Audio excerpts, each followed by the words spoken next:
Welcome crew, guys, gals, ghouls, creeps, friends, fiends, foes, whoever may be listening out there beyond the Omniverse tonight. Secure your tinfoil hats, buckle down tight, and hold on loosely as we soar over the rocky tops of the La Platas on a rocky mountain high, get sucked into the vortex of the four corners, and settle down snugly at mile marker 420 in colorful Colorado. It is Sunday, August 20th, Monday, August 21st for those of you across the pond and beyond. Good morning, good afternoon, and good evening to you, and welcome to We Are Paradox Media's Late Night in the Rockies. I'm so glad you could join us this evening on the show. I hope you guys have been enjoying those. I know this weekend's been a little slow on bookings. It was just me. My husband keeps asking me, who's on the show tonight? And I'm like, numero uno, baby. And he just gives me like this creeper look, and I'm just like, hey, don't hate, appreciate. But no, we will have some guests coming in. It's just, we had a slow weekend. I'm your host, TessaTNT, and we are broadcasting live from the Mile High Clubhouse tonight. As I said, I'm so glad you could join us. Tonight we're going to be doing Storytime with me, TessaTNT. And then at the very end, I have picked out a specific creepy video by Mind Junkie. So it should be pretty good. Hopefully you guys like it. And I'm hoping this music isn't too loud. Let me turn it down just a smidge. We need the background music. But alas, we're going to have to change the settings here really quick. I'm going to pause this and go over here. All right, so the reason we're going to change a couple things is I'm just hooked on the news recently as far as the fires, the land grabs, the water grabs, everything. It's stretching all the way from Hawaii to the west coast of North America. So basically, the United States of America and Canada, which I like to call Canada. But yeah, there's a couple things I wanted to share, and it's just creeping me out, like what's going on, the way that things are being handled, generally with fires and other things like that happen. They're on it straight away, but it seems like with Lahaina and BC and, a major portion of Canada, they're not doing their jobs. This video that I'm about to share with you can explain a lot of it. And like I said, it's super creepy. So this to me is considered creepy video. So yeah, pay attention to what this local is saying, because this is pretty dang messed up, I must say. To the situation unfolding in West Kelowna, where fire officials are describing scenes unlike any they've seen before. Let's take you live now to Brady Strachan, who leads us off tonight. Brady, incredibly smoky views behind you now. Take us through just how this began to threaten the community. Yeah, Michelle, last night, as many people have seen the photos and the video of the fire just up on the crests above homes, and from the Kelowna side looking over to West Kelowna, seeing the fires burning trees and structures. Today, the winds were stronger this morning, but have died down, and now the smoke is really settling in here. There's ash that has been kind of slowly falling down upon us here. I'm at the evacuee reception center in West Kelowna, where people are coming to check and see if they can get a hotel room or meal vouchers and that. So speaking to people about the ordeal that they've been through the past 24 hours. Many people are worried about their homes, they're worried about pets that they weren't able to bring back, and some people are worried that they may have lost everything. I think my house is gone. I actually came back from Victoria to get here. I wasn't able to get back home in time, but I've tried a couple times, but it's not safe, so I'm just gonna stay where I am and hope for the best. And we know, Michelle, that there are some lost structures in this fire. In fact, we have photo confirmation that the Okanagan Lake Resort, which is a very well-known resort on the west side of Okanagan Lake, their structures there have burned in that fire. The fire also jumped over the lake to Kelowna, and today there's a fire emergency on the other side of the lake, with several neighborhoods having evacuation orders, and the University of British Columbia just recently having tactical evacuations and asking people there to leave. So there's a lot happening here in the Kelowna area with these aggressive fires. Brady, an incredibly difficult time for people there. What are some of the other evacuees telling you? Michelle, it's exhaustion from having to sleep in your car last night and then not being able to sleep because all you can see, the fire's burning above your neighborhood. People coming here and having to wait in long lines in order to register and see if they can get a hotel. So we spoke to some people about, just the frustrations and the emotions of being out of their homes with this fire emergency going on. I've talked to lots of people here last night that lost their homes. So Traders Cove, I guess, it's gone. People were jumping in the water, just like Hawaii. So yeah, it's been a nightmare. Where did you go yesterday? Right here to watch my house to see where it's burned. And of course, Michelle, as we heard in that clip, fire officials are still very wary of the weather, of this extreme fire behavior. And if the winds do pick up again, there's concern that there could be more structure loss. We still don't know how many structures have been confirmed to be lost, but we know that some have. And so that is on the minds of everybody here in the Kelowna area. Michelle? Brady Strachan live in West Kelowna for us tonight. Brady, thank you for your reporting. We'll check back with you later there. Thanks, For more, Michelle. we'll bring in Janella Hamilton. She's been tracking the latest from the province and emergency management. Janella, for those who are evacuating, where are they being told to go? Well, Michelle, at this point, the regional district is asking evacuees to contact friends and family because hotels, motels, and other tourism operations in the area are at capacity. As for evacuation centers, we heard Brady talk a little bit about it. For those in Kelowna, a reception center has been set up at the Salvation Army on Sutherland Drive. Evacuees from West Kelowna who live south of Traders Cove can go to the information center at Royal LePage Place on Cameron Road. And for those who live north of Traders Cove, a center has been set up at Cal Tire Place on 43rd Avenue in Vernon. Everyone covered by an evacuation alert is asked to prepare or be prepared to leave at a moment's notice. And Janella, we also heard from officials about a harrowing series of events last night, a rescue of people who did not heed those evacuation orders. That's right, Michelle. West Kelowna Fire Chief Jason Brolin says residents who chose not to leave endangered the lives of first responders. We had people trapped. That's the fire chief's worst nightmare. Those emergency responders were trapped because they were rescuing members of the public who had chosen not to leave. The BC Wildfire Service says those who defied the evacuation orders put the lives of police and firefighters at risk. Officials are reminding residents now is not the time to ignore an evacuation order, with the wildfire continuing to spread and burn aggressively.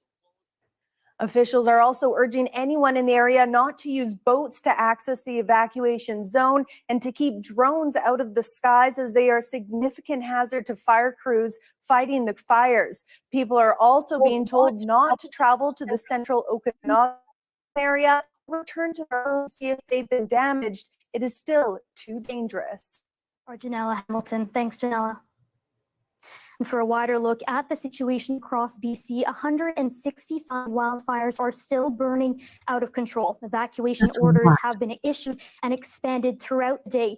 Columbia Shuswap Regional District has issued an evacuation order for all of Lee Creek and Scotch Creek. An evacuation order is in effect for approximately 11 properties, and the Scotch Creek Bridge has been closed. Fires are spreading along either side of that crossing, blocking off all road access. The Columbia Shuswap Regional District is transporting people out of the area by boat, and firefighters have had to retreat, leaving sprinklers on. Darius Madavi joins us now with a first look at the conditions in this province. Darius, we heard warnings this. So, I have to say about this feller, that is, the weather guy. Reminds me of the Troy Bacon of the weather world. I don't know, it cracks me up. I just had to say that.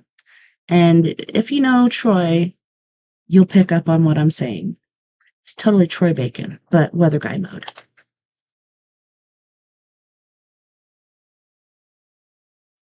This would be one of the most challenging days BC has seen. What are you tracking now? You're right. We heard yesterday that this was going to be possibly the most challenging 24-hour, 48-hour period for firefighters this year. And it turns out some of those conditions, especially around Kelowna, might be even worse than they were expecting. So we have this sort of lingering effect of that cold front passing through. You can see a lot of those showers hit.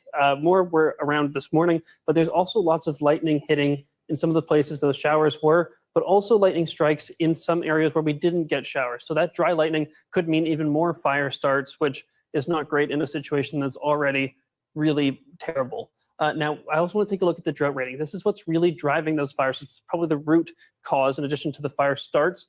We have just historic levels. Look at where we were at last year. This was heading into a fall that was considered an unprecedented drought situation last fall. And it seems those conditions have carried through into this year. And that's why we see so many places in drought level 5. Just yesterday, Kelowna was bumped up to a level 5. So this is a very dangerous and active situation because everything is so dry. All those fuels are so available. The other thing you can look at here, this is a map of Kelowna and West Kelowna. This is where we're seeing that fire burn. And you can see the winds coming from the northwest. Those winds are going to keep blowing for a while yet. They have calmed down a bit from earlier today. At their peak, they were blowing at anywhere from 30 to 40 kilometers per hour sustained winds, which is much higher than forecasters were expecting at 15 to 20 kilometers per hour. But also the gusts are at 50 to 60 kilometers per hour, which is around what we were expecting. But the sustained winds being so much higher than we thought is really the concern. So that fire is being blown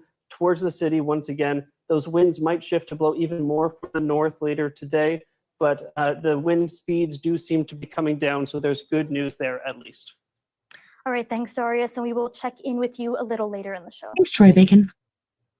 For more on what is happening on the ground today, I'm joined by Gord Milsom, Mayor of West Kelowna. Mayor, thank you for being with us on a difficult day. The West Kelowna Fire Chief said just moments ago, this is going to be an incredibly difficult night. And I have to say, this fire chief has either been like deep in action or on the front lines, or he just came back from a vacation from Mexico, because his face looks like my legs looked when I came back from Mexico. But I'm pretty sure for him, he looks like a serious guy. It wasn't vacation. Pretty sure he did take himself out on the front lines in different areas where the fire is so hot, you do get a burn on your skin. It's like a damn sunburn.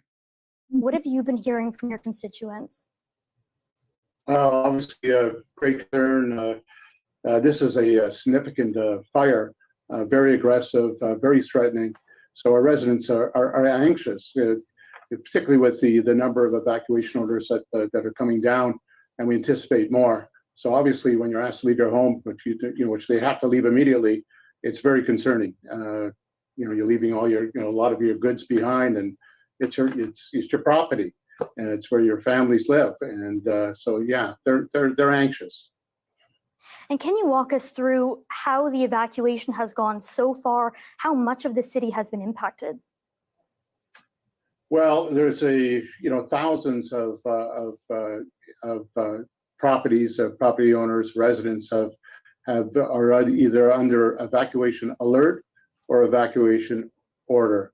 As far as under evacuation order, where we've asked residents to leave their homes immediately, probably looking at least 3,000 so far within our community. And I'm just concerned that that number is going to be increased significantly as time goes on here this afternoon, this evening. And for people who are leaving, what is a message that you want them to hear from you at this time? Well, a couple of messages. One is leave your home immediately. Whenever there's an evacuation order made to a certain street or neighborhood, it's imperative that they leave their homes immediately for their own safety and for the safety of our firefighters and first line responders. Otherwise, we're doing what we can. There's a united front as far as services available that are working on our behalf. Our firefighters are just doing an incredible job with regards to saving homes, and we're just going to keep our fingers crossed that all goes well as far as the winds, and hopefully there'll be minimal damage going forward. But we're here to support our residents. Please come to there's an emergency services information center here at Royal LePage Place, 2760 Cameron Road, right by City Hall. So the residents can come and register here, or they can register online. Let us know what their needs are, and hopefully their needs can be accommodated. But it's a matter of staying calm, and we'll get through this together. And we know this is a very dynamic situation, changing hour by hour. Do you have an update on how many homes may have been lost? No, I don't. I don't believe that assessment will be made for some time, as I do know that our firefighters are focused on fighting that wildfire, and the battle goes on, and that's where their attention is.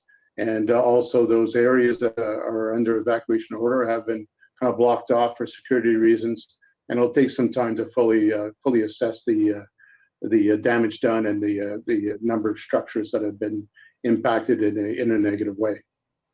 Good of you to be with us. We are wishing you all the best. Thank you very much. Appreciate it. Meanwhile, a band chief in the Lower Similkameen says he's frustrated more resources aren't coming his way. The Crater Creek wildfire near Kirimeo started July 22nd and has grown to more than 22,000 hectares. Chief Keith Crow says lack of wildfire services for that fire has led to worsening conditions.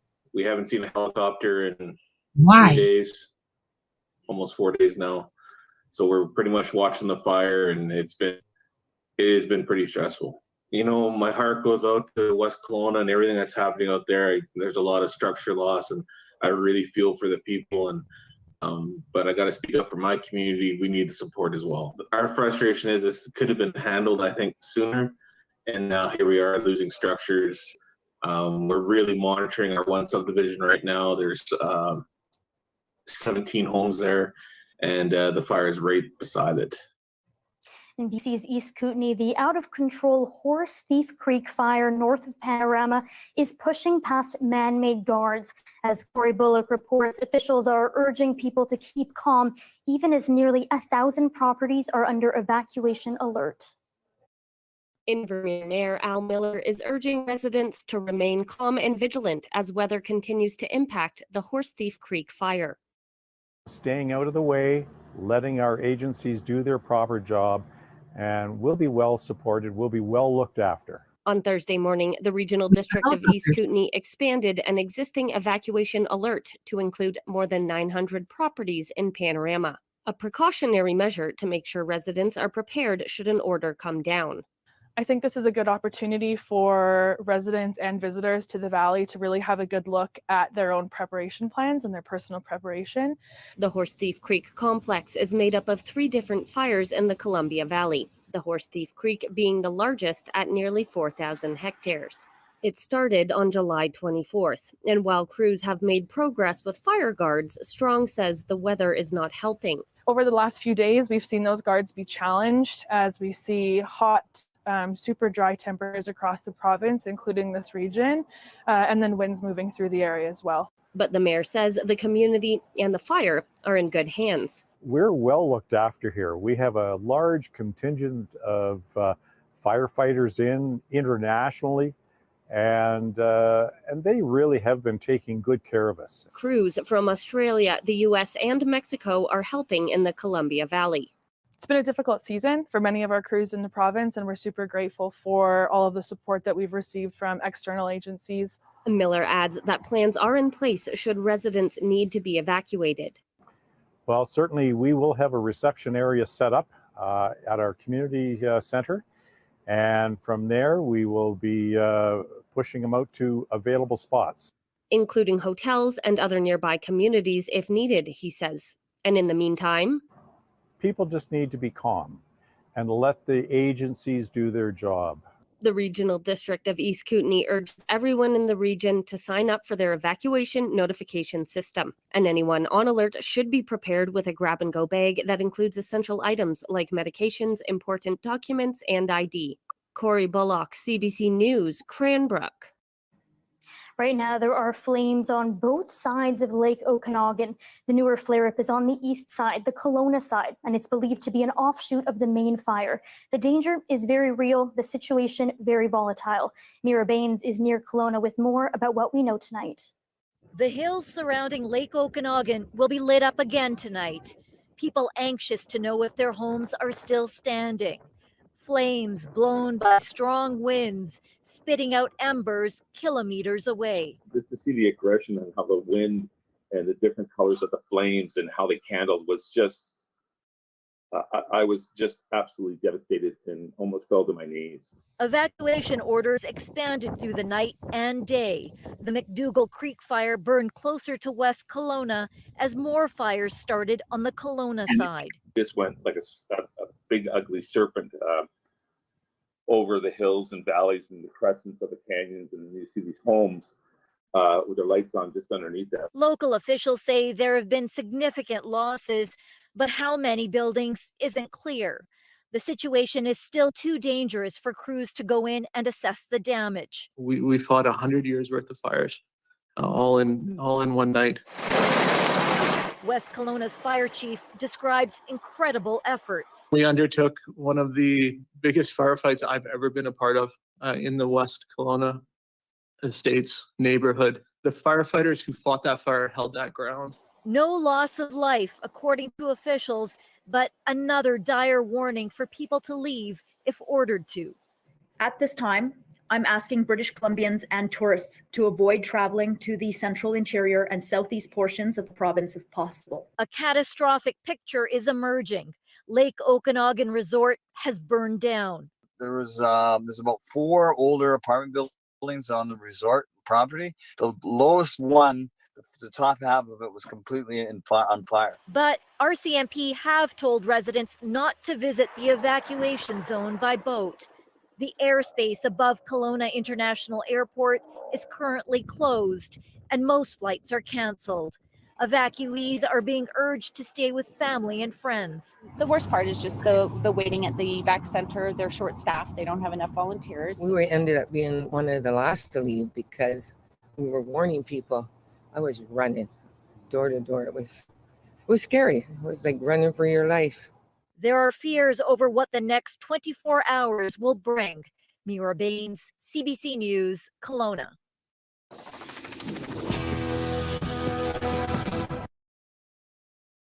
You guys, I'm telling you, this stuff is crazy. And it's making me feel crazy.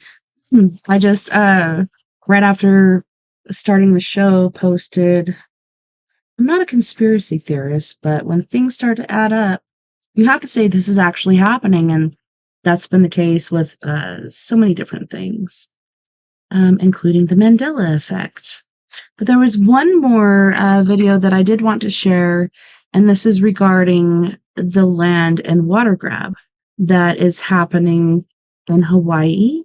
It's happening on the west coast of North America, so that includes the United States and Canada. And it actually started, further east in Canada. But when I heard about the helicopters not being there for 3 or 4 days, I'm like, what the heck is going on? Like, those guys were up in the air all the time. Why are people pulling out? Travis just said in the chat that funding is pretty, low key, but the government has money. The government can afford this. They need to pull money out of their pockets and get this stuff done. So as far as Lahaina goes, and I'd seen this before on different videos that I've watched, not any that I've shared, but Jeffrey Bezos, he's got tons of land, Oprah Winfrey, Zuckerberg, so many different people, Bill Gates, and they were fighting with, the locals there as far as water rights, etc. They wanted to make Hawaii or parts of Hawaii this cyber unit. So we're going to make this island a smart island. Very smart.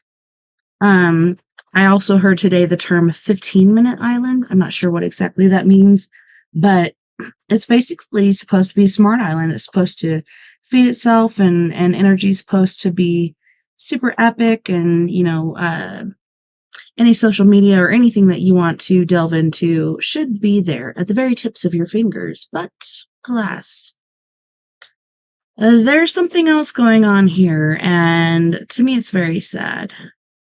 The vampire Jeffrey Bezos. I don't know if you know who Bo Burnham is, Travis, but he's got a song, actually 2, could be 3 at this point, about Jeffrey Bezos. But I highly recommend you listen to it. Jeffrey Bezos. All right, so let me go over here to share again. So I promise you guys this is the last video until we get to our actual creepy videos in the last hour. And then I promise we will get to our book. I'm very ready to do that. But this stuff has been keeping me awake. This stuff has been on my mind. There's just something else going on here. The way all of these things have been handled. This is not how we work. This is not how we coordinate. We couldn't turn off the power lines because the power lines feed the pumps. Well, how come there wasn't water in the hoses? It's so frustrating, but all right. So here we go with another portion for Lahaina and what they're going through over there. It's super scary. Maui land. Good morning, good afternoon, or good evening. In today's I'm video, Zuckerberg. we're taking a very close look at Mark Zuckerberg's questionable behavior in Hawaii that makes locals there want him to leave the islands for good. Be sure to watch this entire video, as I promise you're going to see things that mainstream media absolutely does not want you to see. Let's go. There is a 12-mile media ban in Maui. No journalists allowed. This again infringes on First Amendment rights. At Wallace asked, why is the Maui Fires media ban still in place? What else are they hiding? We can have reporters in literal war zones like Ukraine, but not in disaster areas like Lahaina. Totally normal and not sketchy at all, right? Let's deep dive into more of what's happened. Daniel Zach asked, to my people on Maui, is all of this true? Fire hydrants were dry. Fire marshals were out of town that night.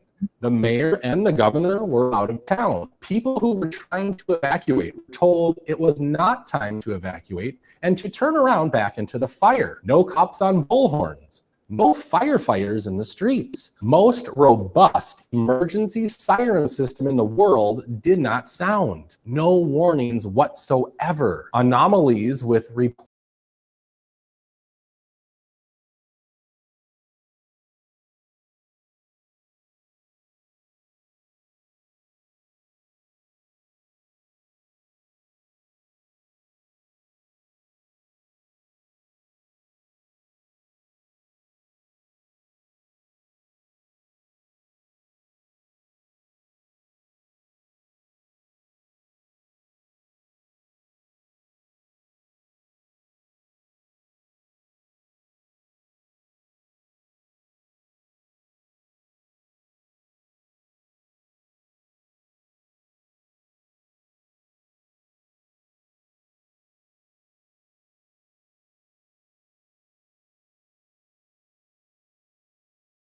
And all right. So let's go back to that. So maybe I have to press share screen again. Yeah. As soon as we're talking about this stuff, if somebody's on to us. Could be Mr. Zuckerberg. Yeah, that's what I'm thinking. Remember when I was talking about that case over here in Shiprock and I got kicked out? Kind of like that. They don't like it.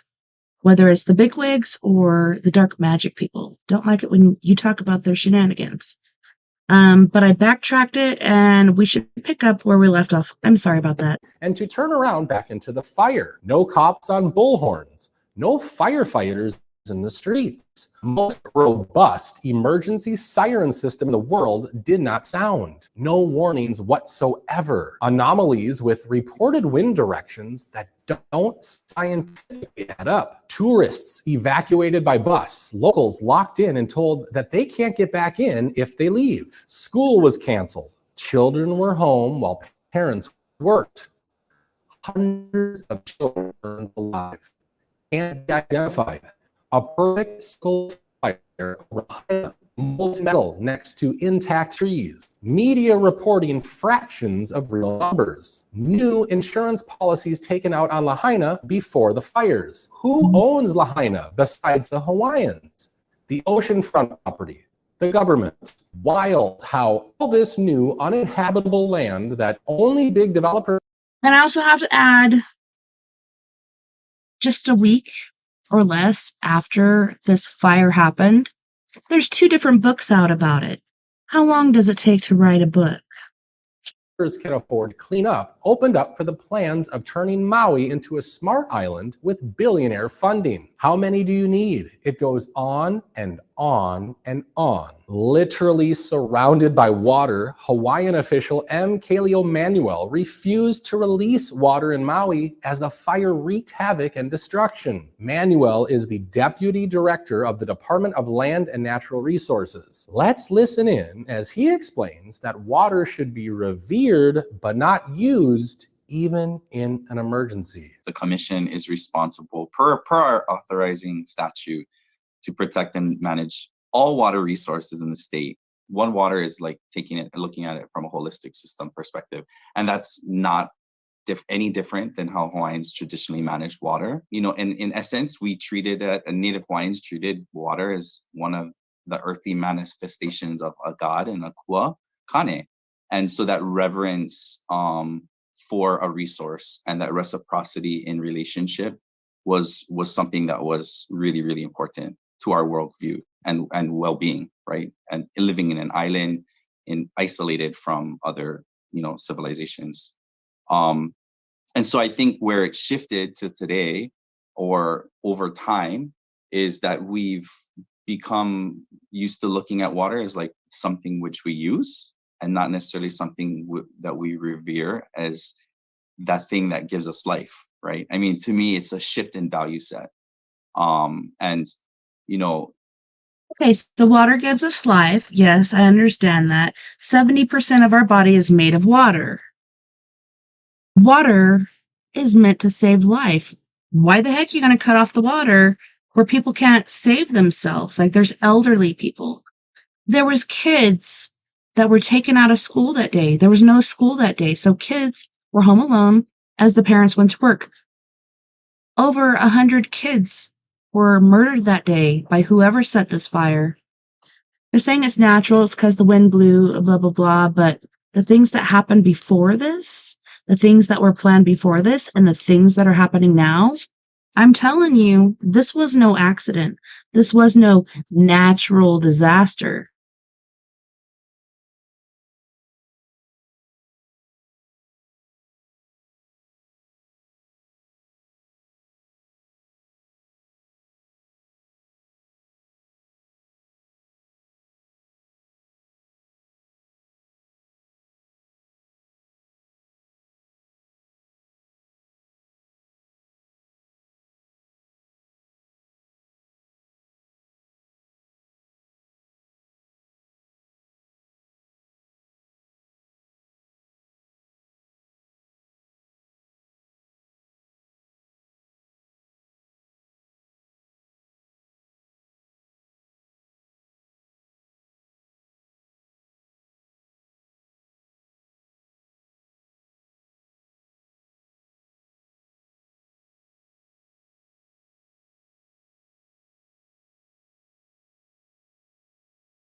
$700. Well, blast your pointed fucking head, Joe.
Heard stories.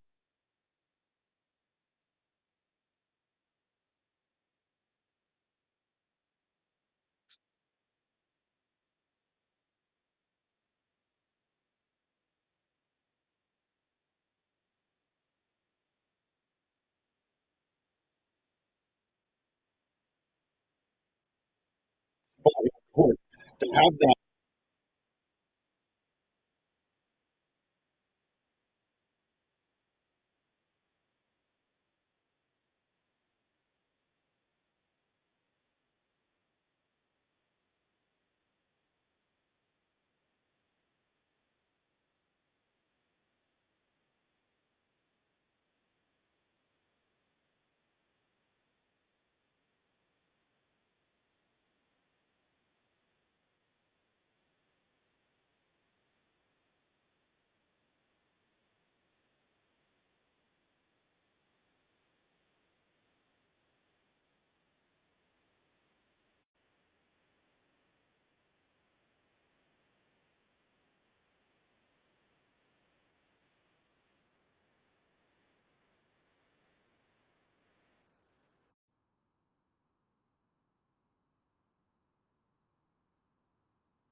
Even Jeffrey Bezos.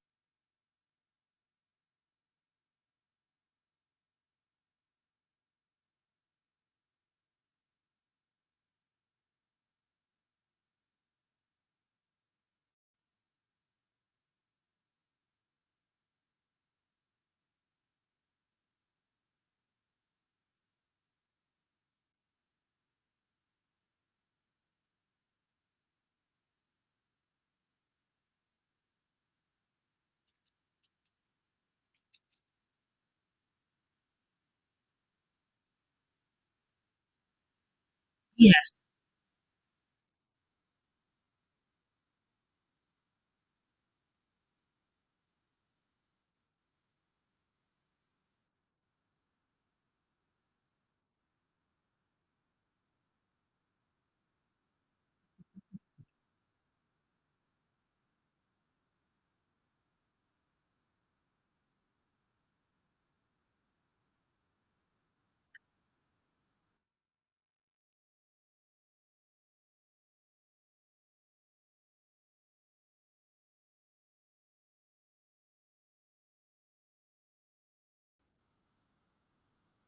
Jeffrey Bezos.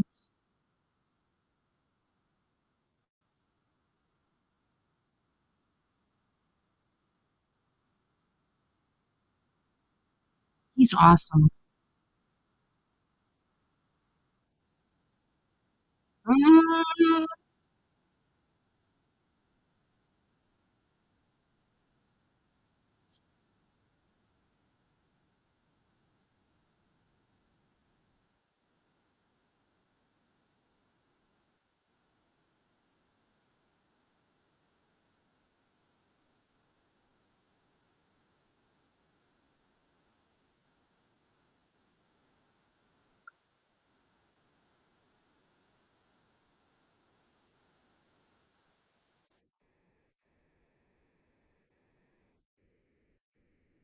Mhm. Yeah, that's what they're doing.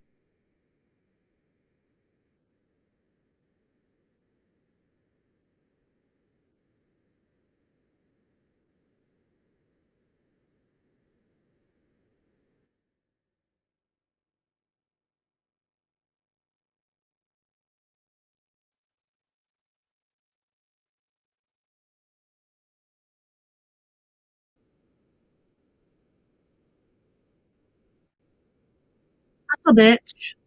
So, Hustle Bitch is actually the site that you should subscribe to because this guy seems pretty damn smart and he's covering all the bases. He's on top of stuff. He's even got his little clicker to change scenes. Like, this guy's got it going on. But seriously, shit is going crazy in the world, and yes, it's been going on for quite a while, but now it's reached a point where it's like we went uphill, it was very slow moving, now we're going downhill, and look at all this stuff that's happening. And I actually read an article the other day talking about how all this weather phenomenon, instead of it being like global warming, etc., is due to the United States of America using a certain weather weapon. Not saying that's true, just saying that's what I heard. But on that note, you guys, I think let's stop there. Let's go to our first music break. Hold on, let's sec. Let me see what the heck is going on here. What the crack is going on?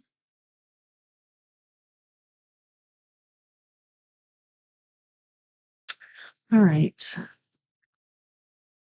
So we are going to go to our first music break. On this break, we have Miss Mia Savage with her group Antidote for Savages, and she shall be singing Your Skeleton, Let Me Be Your Home, Our New Reality, and Lemurian Crypto. And then I promise you guys we will get into the book.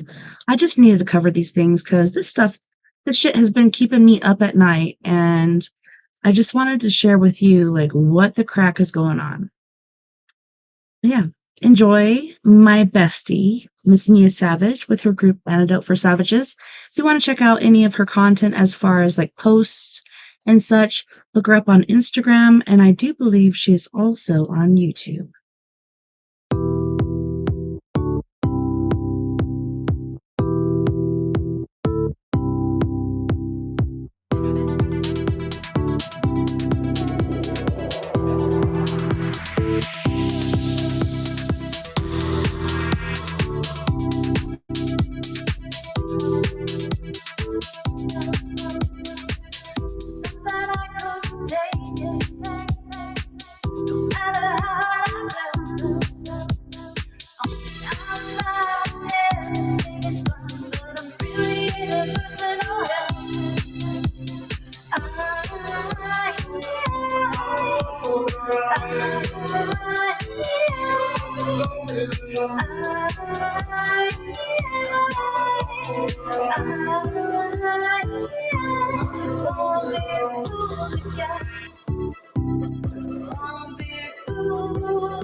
Skylines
and all those neon lights.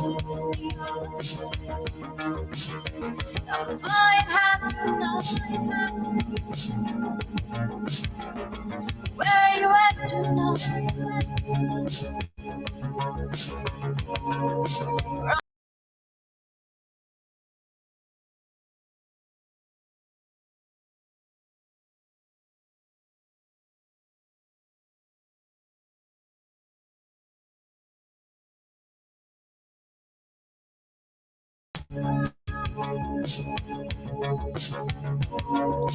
Come with me to our new reality. You don't need him, all the shit that he brings anymore. You're mine, you're mine. Tonight, you're mine.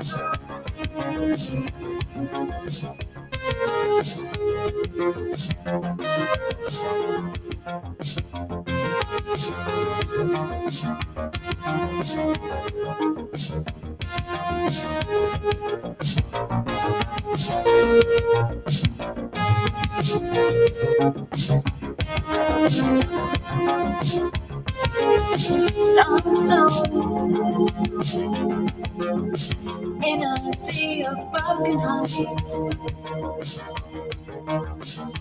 won't let you fall apart.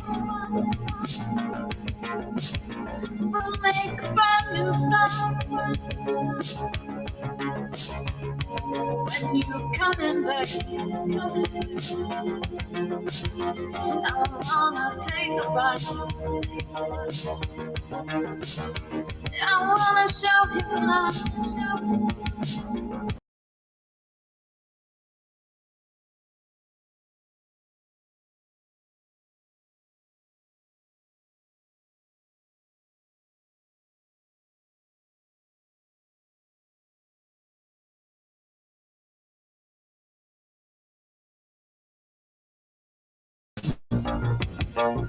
Shit that he brings anymore. You're mine. You're mine. Tonight, you're mine.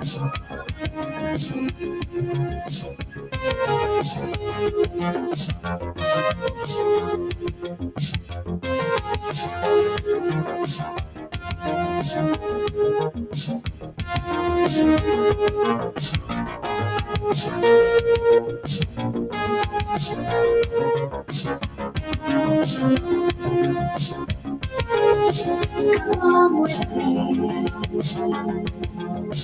to our new reality. You don't on the ship that he brings anymore. You're mine. You're mine. Tonight. You're mine. You're mine. You're mine.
There is no pain here. You use my language, not if you know. Can you read my crypto? Take me to your leader or leave me alone. Somebody please take me out. Rest of time.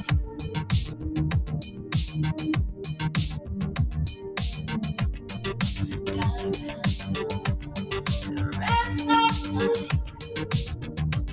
Here. You speak my language, not if you know. Can you read my crypto? Take me to your leader or leave me alone. Somebody please take me out.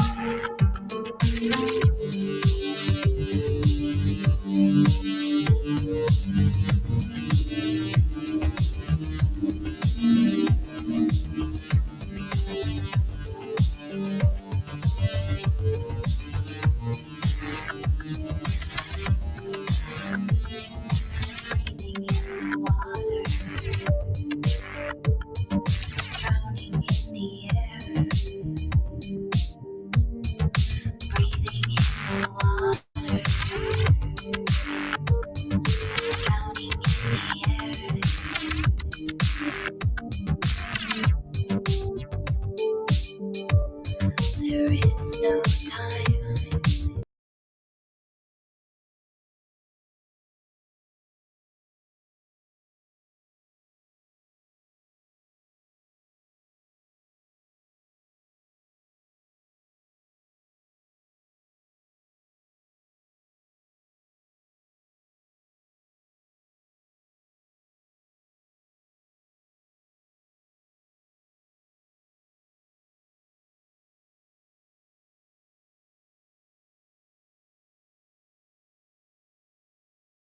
Your leader will leave me alone. Somebody please take me home. You speak my language, not if you know. Can you read my crypto? Take talking to your leader or leave me alone. Somebody will take me out.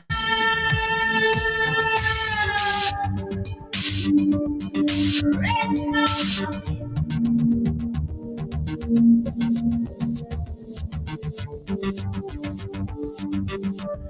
there is no time.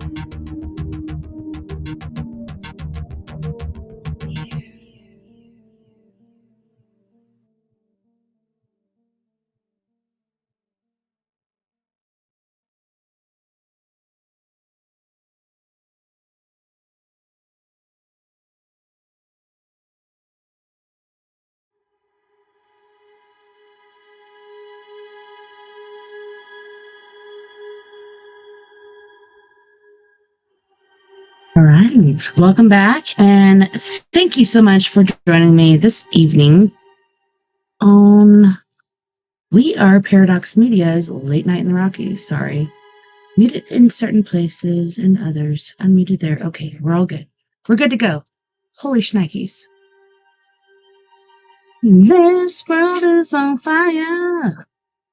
It's insane what's going on. And I just saw a friend of mine, David Spinks, on Facebook talking about the fires everywhere and how this just ain't adding up. And I'm telling you, it's not. It's the higher powers, whether it be the billionaires of our lives. That could be a soap opera if you really think about it. Mark or whatever, Zuckerberg, Jeffrey Bezos, and then our hero, Elon Musk. Oh my goodness. I'll start writing a story for that. Sorry, there's something stuck to my lip. Anyways, I'm sorry I did have to share those video postings with you during the first hour because this is serious. The fires happening in Canada, the fires happening in Hawaii, Italy, all over the freaking world. There's a massive land grab going on all over the place. So to me, it's pretty intriguing, pretty intense. Let me check my settings really quick for my sound and make sure my audio is all good. Okay, it looks good. Looks good. Yeah. So, we shall be continuing with Storytime with me, TessaTNT. The world's 100 greatest mysteries. Strange secrets of the past revealed. Strange secrets of the past and the future? There's tons of stuff. Everything's colluding, even Mandela effects. Our friend Travis Mustis, he just found one the other day. That's a new one that I haven't seen yet. Remember Richard Simmons back in the day? Well, I do, because my mom used to work out to that, and I remember him grabbing the bread, putting it down, put the bread back up, put it back up, and they're saying he never wore a headband. He did. He did wear a headband and wrist cuffs? Fisticuffs? I don't know. The world has gone crazy, I'm telling you. Anyways, if I look super tired, it's because I don't sleep well at night, and then I have to get up early for church in the morning because the kids need a little God, or as I feel, my big brother Jesus in their life. And yeah, I have to take them to church every Sunday. It's not for me, it's for them. But I'm super tired. Like, I could be sleeping right now. But I'd rather be reading these stories to you. Ancient footprints in stone. Did humans walk the earth millions of years ago? Gigantic beings who might have lived during the time of the dinosaurs? I also have to say, I saw a place where dinosaur tracks and human tracks crossed. People say that dinosaurs and humans didn't live at the same time. I scoff at that because there's so much evidence, not only with the footprints that are here in the Four Corners area, but as far as the pyramids and such, there's carvings, and people carved what they saw. For years, claims have been made that fossilized human footprints, some of them more than 20 inches long, occur alongside dinosaur tracks in the Paluxy Riverbed near Glen Rose, Texas. The prints, first found in the 1950s by a local rockhound, suggest that a race of human beings more than 8 feet tall once lived and interacted with prehistoric beasts as far back as Cretaceous period. Such finds conflict sharply with a standard geological timetable that states humans did not evolve until about 500,000 years ago, more than 65 million years after the dinosaurs became extinct. How do you say bye in Spanish? It's my friend is Spanish. Oh, I don't know. You should ask Nova. She's taken Spanish, so I think she'd know. Generally, I would, but I don't know. I'm just gonna keep on playing Roblox. And you can even Google it. Yeah. What is bye in Spanish? Right. Love you. Love you too.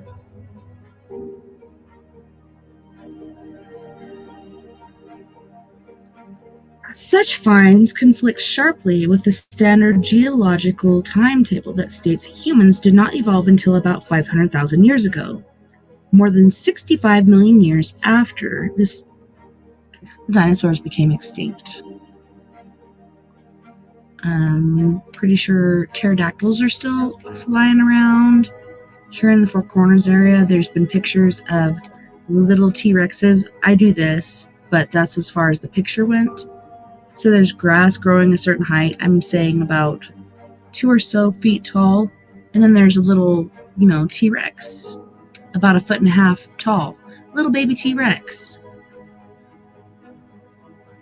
Could be Mandela effect, could be these different places colliding, and that's what's happening, but I'm not quite sure at this point. Yet thousands of giant man tracks have been found in rocks along riverbeds from Arizona and Texas to Kentucky and Mississippi, leading some experts to theorize that humans interacted regularly with the prehistoric reptiles of old. Over 100 human footprint trails have been studied in the Paluxy River area, while a site in Utah suggests these long-lost ancestors might have actually worn clothes. You think?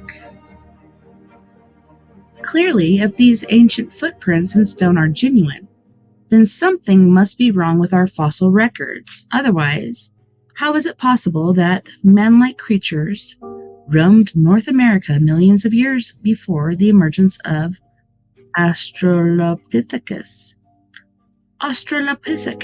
in Africa and Asia? While some scientists have dutifully examined the Glen Rock and Glen Rose tracks, and others, most refuse to consider the possibility that human beings and dinosaurs coexisted. Were this momentous statement true, the names of its discoverers would thunder down the corridors of time as individuals who made one of the most outstanding discoveries of the 20th century, says Ernst Mayr of Harvard University. Well, he comes from Harvard, so he's got to know a lot. Finding dinosaur footprints side by side with humans would counter evidence that humans evolved long after dinosaurs became extinct, and back up the claim that all species, including man, were created at one time. Reported a Nova television special entitled God, Darwin, and the Dinosaurs. On June 1st, 1968, William J. Meister, a drafting supervisor and amateur geologist, was searching for trilobites or trilobites, fossils near Antelope Springs in the mountains of Utah, when he unearthed an amazing find, a rock containing human footprints along with fossilized trilobites. Even more amazing was the fact that at least one of the footprints appeared to be wearing a sandal. A sandal? What? We can't have this. The footprint measured just over 10 inches long by 3.5 inches wide at the sole and 3 inches wide at the heel. The heel print was indented in the rock about 1/8 of an inch more than the sole. According to one observer, it was clearly the right foot because the sandal was well worn on the right side of the heel. Several easily visible trilobites were in the footprint.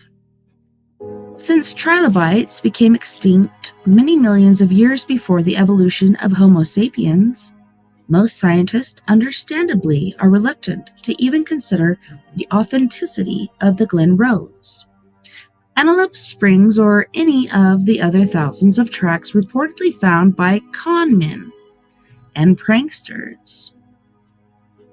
Most paleontologists who have examined the disputed impressions declare them to be nothing more than partially registered dinosaur tracks, natural depressions, or, in many instances, outright fakes carved by local residents to sell to tourists. None of these claims can be substantiated, argues Glenn J. Cuban, president of the Fossil Society of the Cleveland Museum of Natural History. Cuban agrees that the Antelope Springs specimen does appear to contain several real trilobites, but adds, the print itself is questionable on several accounts. Upon closer inspection, the overall shape is seen to consist of a spall pattern in the concretion-like slab, similar to others in the area. There is no evidence that it was ever part of a striding sequence, nor evidence that it was ever on an exposed bedding plane. I have to tell you, the ones that I've seen, you see the dinosaur tracks going one way, and you see the human tracks going another. So it shows that the humans are aware of the dinosaurs and how they could be, invited to dinner that night. And so, yeah, they're watching for dinosaurs. The dinosaurs cross, and then the Homo sapiens, etc., cross across those dinosaur tracks. That's what the evidence that I saw showed. But who knows? I'm not a paleontologist. I'm just going by what I felt when I saw it. These fanciful arguments are usually ridiculed by mainstream scientists who generally hold that man originated in Africa at some remote time in the past. Then, between 12,000 and 30,000 years ago, began a slow migratory trek that took them first to Asia, then across a now sunken land bridge into Alaska and the New World. But that theory has come under fire in recent years. New evidence is emerging to indicate that man might have arrived in the New World much earlier than thought, and that he came by boat rather than walking from Siberia and down through Canada during the last ice age. All right. Let me tell you about something. So recently, parts of the Grand Canyon have been blocked off. This is because there's a place where you first see a cave hole. Then you go in and it goes back for miles. This place is intense, and at first they thought it was Tibetan because there was a statue holding a lotus flower, but come to find out it was Egyptian, and these Egyptians did in fact come by sea and not by land. I just had to share that really quick, but definitely you guys need to check this out. But that theory has come under fire in recent years. New evidence is emerging to indicate that man might have arrived in the New World much earlier than thought, and that he came by boat rather than walking from Siberia and through Canada during the last ice age. One group of scientists even theorized that North America's first inhabitants may have crossed the icy Atlantic Ocean in ages past from Europe's Iberian Peninsula. Belonging to a group known as the Solutreans, these pre-modern explorers are believed to have originally settled the eastern seaboard. then gradually spread as far as the American deserts and Canadian tundra, perhaps even into South America. Such thinking has led to radical new ideas concerning the age of man and the New World. Jeffrey Goodman, an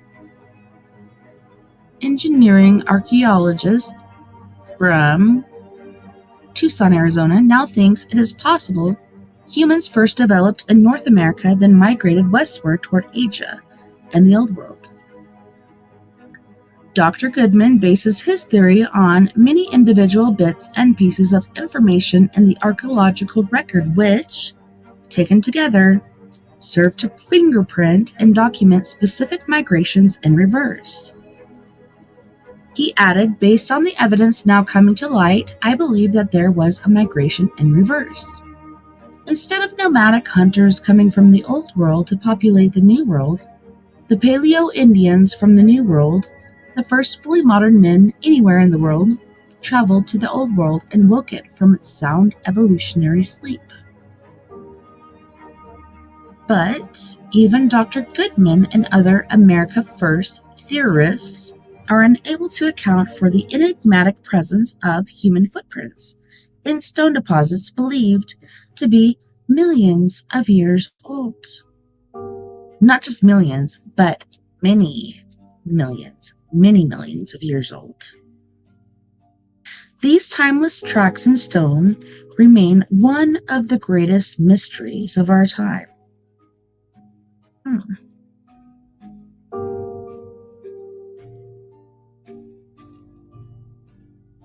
Hello, beautiful Sister Sandra.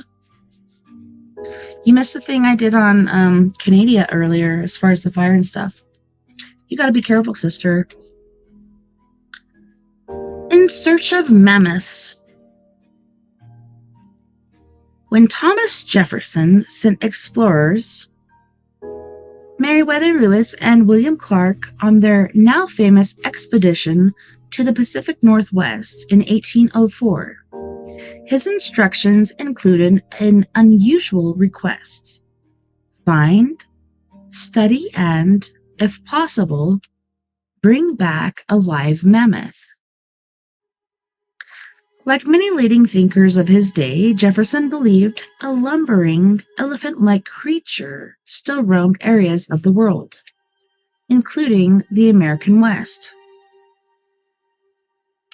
He had seen the remains of some of these shaggy brutes with his own eyes.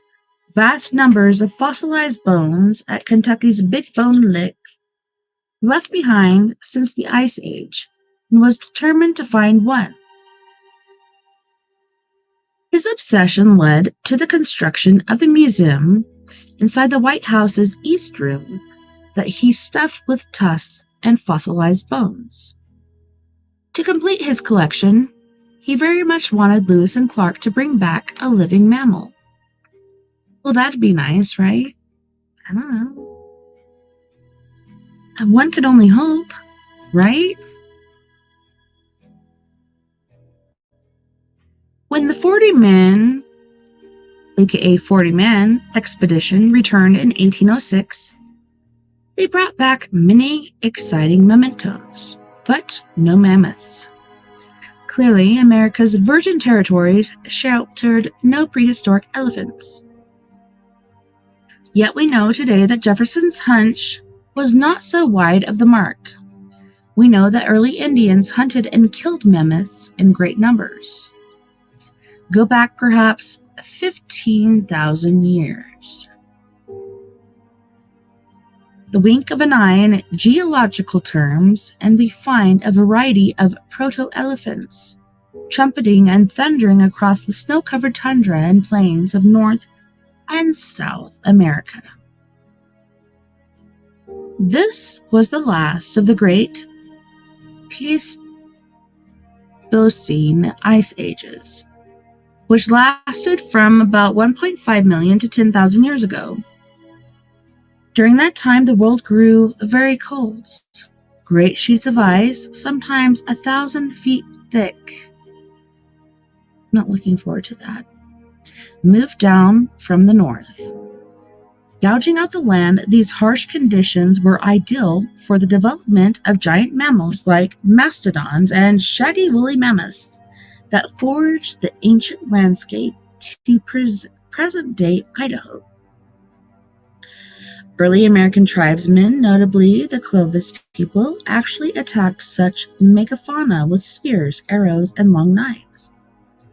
Clovis points, sharp, leaf-shaped, and fluted arrowheads have been found in the skeletal remains of American mammoths. Fortunately for the hunters, their prey were not flesh-eating predators, such as Tyrannosaurus rex, the fearsome dinosaur that lived millions of years earlier. Like today's elephants, the pro-elephants were peaceable creatures that ate grass, leaves, and shrubbery. Most paleontologists believe elephants evolved about 70 million years ago from a pig-like, swamp-dwelling mammal about 2 feet high called a Moeritherium. The Moeritherids flourished during... Yes? I just made another friend, Robots. That's very cool. And he can speak multiple different languages. That's how it is in a lot of countries. Here in America, we don't. But in other countries, did you know that Cleopatra knew about, I believe it was like 40? I want to say 80, but I'm going to say 40. 40-something languages. But anywho, you should go because I'm doing a show right now and you promised me. You didn't pinky promise, but you promised me. Alright. Alright, love you. You too. Happy about your friend. Oh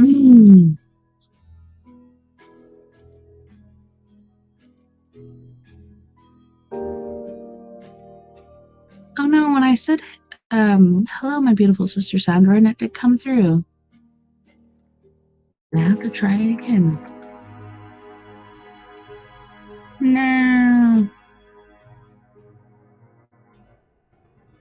I am dripping sweat right now. This is not cool. It's been so strange because it's been in like the low 70s, maybe high 70s, but right now it's right at 90. And I'm just like, ooey T-Shane, I don't know if you could see the sweat all over my forehead and my mustache, but it's really driving me nuts. Millions of years after Pangaea broke up and the continents drifted apart, there emerged the famous woolly mammoth, the mastodon, and ultimately today's Asian elephant and the African elephant. In the minds of many scientists, these giant creatures of the Ice Age might have lived on forever, had it not been for the arrival of a deadly predator. Man, you know, we mess up a lot of stuff. We're so messed up. Or did they? Bam, bam, bam. Indian legends told of encounters with gigantic, 5-legged beasts, which some researchers took to mean elephant-like creatures, perhaps mammoths. The Chictamaca tribe of Louisiana believed that a long time ago, a being with a long nose came out of the ocean and began to kill people. It would root up trees in its nose, and with its nose to get at people who sought refuge in the branches. A Penobscot myth told of moving hills without vegetation that turned out to be, on close inspection, great animals with long teeth, animals so huge that when they lay down, they could not get up. Other Indians related legends about how the great beasts were driven into a distant land by God after the giants had all died off. Sorry to tell you, the giants are still here. I don't know if I'm really sorry about that, because they're pretty tame at this point, but giants do still exist.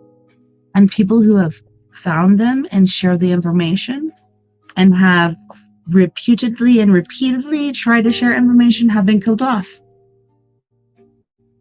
It makes you wonder, what is our government up to, as well as these fires and other BS that's going on? So disgusting.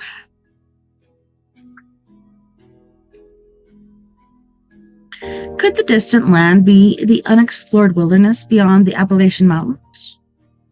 That was the thinking of President Jefferson, who in 1803 had acquired 800,000 square miles of trans-Mississippi territory from the French.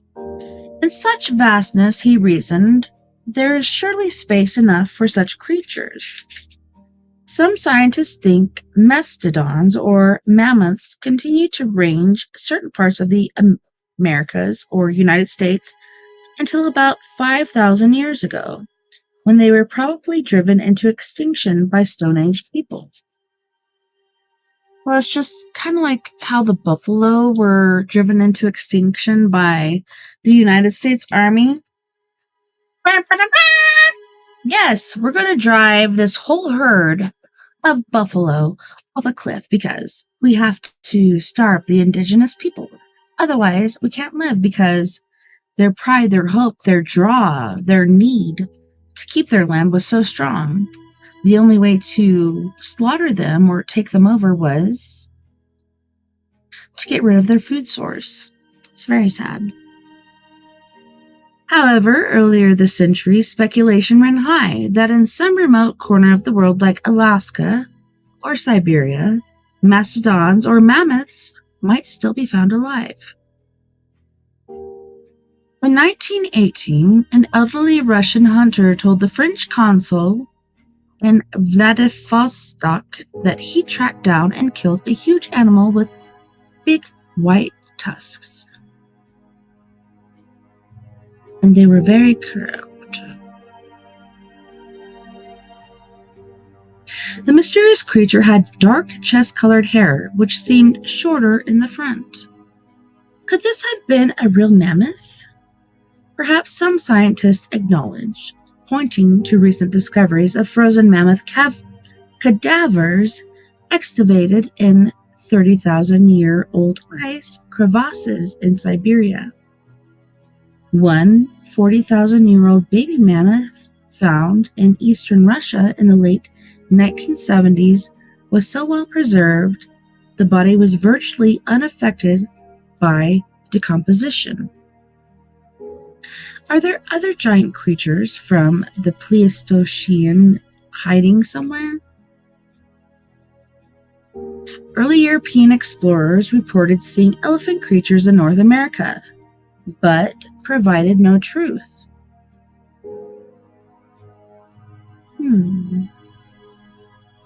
However, it is known that a dwarf branch of mammoths survived on Wrangel Island in the Arctic Sea north of Siberia until just 4,000 years ago. About the same time, the pyramids were being raised in Egypt. And there's a whole huge freaking discussion about that. But, yeah, we'll move on to our next story. Thunder of the Gods.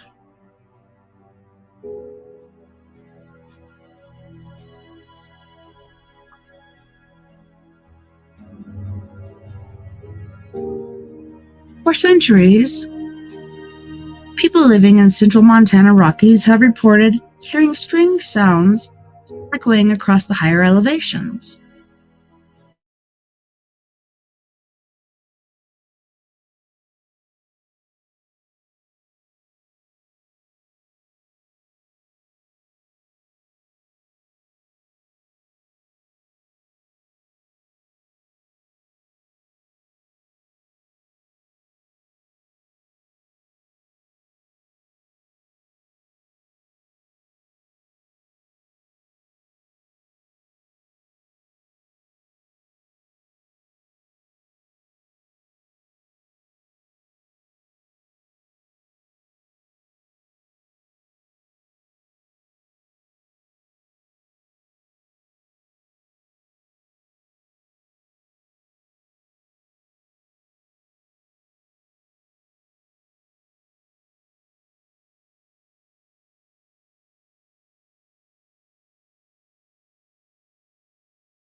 Hey guys!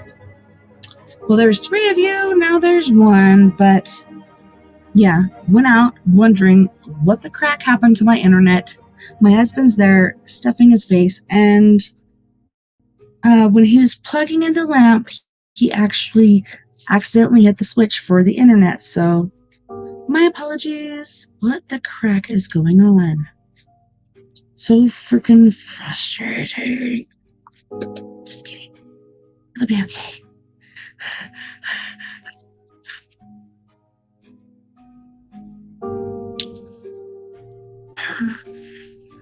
Just makes you want to something.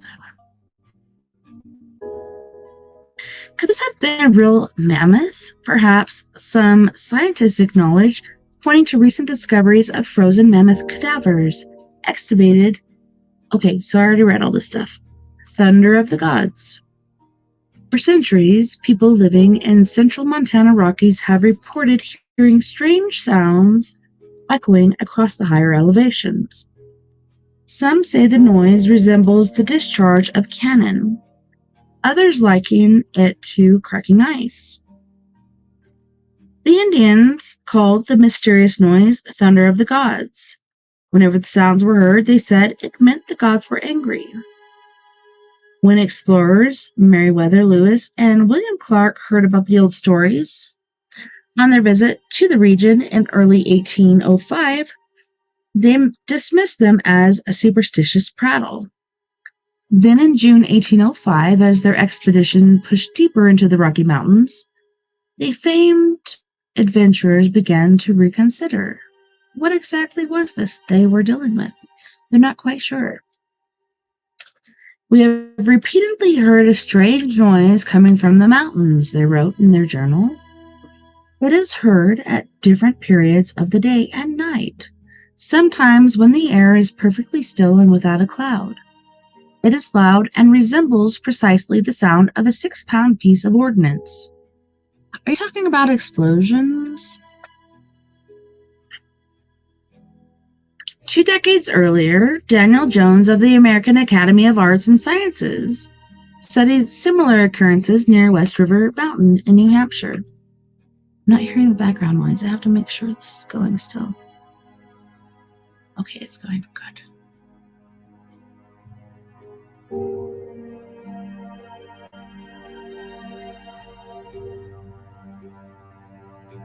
Peasants there became obsessed with these oddities, Jones noted, adding that the sounds were similar to inexplicable booming noises heard during colonial times near what is now Hartford, Connecticut.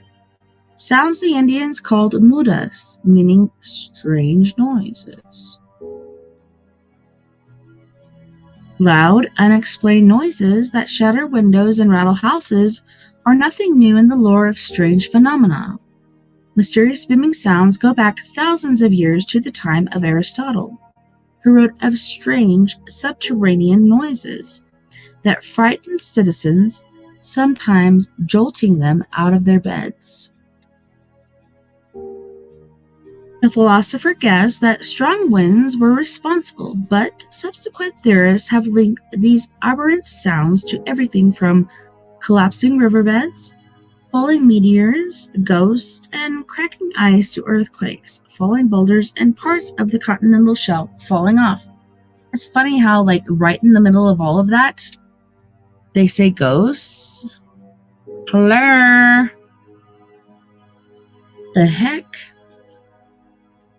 The fact is that nobody knows for sure what they are, and that's what has a lot of people scared, especially folks living along the coast of North Carolina who've been hearing the sounds for years.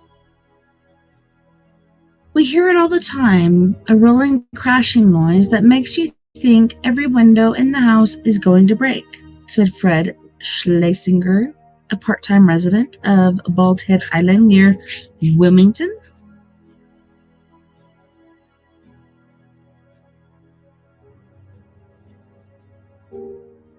Jim Lanier, director of the North Carolina Aquarium at Fort Fisher, said, "It's pretty dramatic. It sounds exactly like artillery guns putting way off the coast. The bonus booms have been heard in almost every country in the world, known as fog belches in Holland. They go by dozens of names elsewhere. The Haitians call them gouffre, the Nova Scotians airquakes or sea farts. In Ontario, they're known as Cornwall thumps, while in Florida, they are just air sounds. British officials stationed at Barisal in Bangladesh, near the mouth of the Ganges River, knew them as Barisal guns, the name scientists generally use today when describing the phenomenon. Since the days of Lewis and Clark, the scientists have tried unsuccessfully to solve the riddle of these mysterious Barisal guns. The most ambitious attempt was launched in 1978. Hey, that's the year I was born. That's a good year. By the Naval Research Laboratory at the request of the U.S. Congress.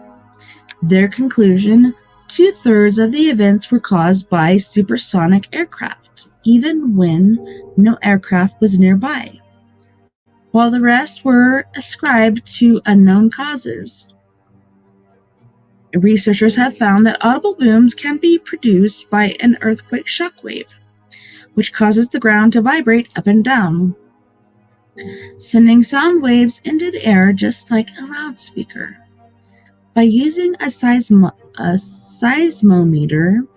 microphone, and tape recorder during a 1975 California earthquake, David Hill of the U.S. Geological Survey recorded a boom from a shockwave that caused no obvious tremors. The sound was a soft rumble, sort of like distant thunder, said Dr. Hill, who thinks that the most reported brontides, the name used by Italians to describe the phenomenon, have been associated with earthquakes or with distant explosions, transmitted by freakish atmospheric conditions. Thomas Gold, an astrophysicist at Cornell University, agrees that many brontides have been caused by earthquakes, but his calculations show that to produce a very loud boom, an earthquake must be strong enough to be felt. Therefore, he reasoned, the earthquake theory doesn't account for loud booms unaccompanied by earth tremors, nor does it account for the many reports that mention booms along with flames. So Dr. Gold has revived a theory that was used at the turn of the century to explain the lake guns heard in upstairs New York at Seneca. He suggested that some brontides are caused by high-pressure natural gas that escapes rapidly from the ground and explodes in the air, perhaps sometimes igniting into flames.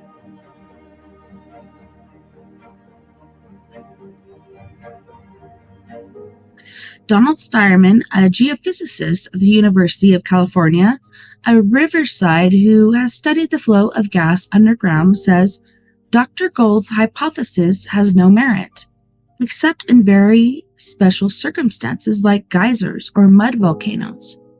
Gas doesn't escape from the ground quickly enough to produce booming sounds, except for in Yellowstone. His guess is that most of the natural booms are caused by earthquakes. While scientists continue their debate, the Barisal guns are likely to go right on booming. Kaboom, kaboom, kaboom. Well, on that note, you guys, it is a little early, but we are going to go to our second music break. Let's go. So on this break, we have Miss Mia Savage with her group, Antidote for Savages. And like I've said before in the past, she totally reminds me of a Trent Reznor of her time. Not only is she singing the lyrics and playing the music, etc., she's doing everything. So, Mia Savage, aka Antidote for Savages, you can check out on Instagram. So make sure you check it out, make sure you like it, and check out her videos on YouTube. Pretty damn epic. She's doing an awesome job. Don't go anywhere. We'll see you back after this music break.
Our love is not a phase.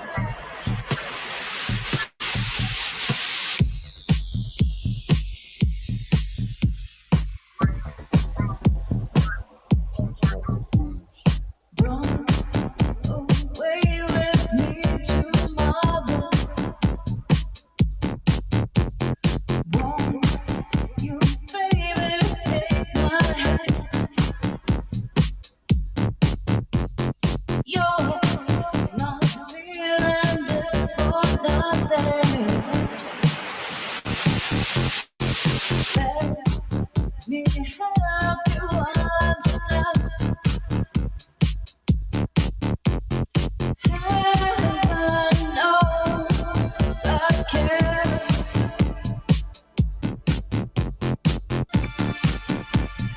Leave me here for days.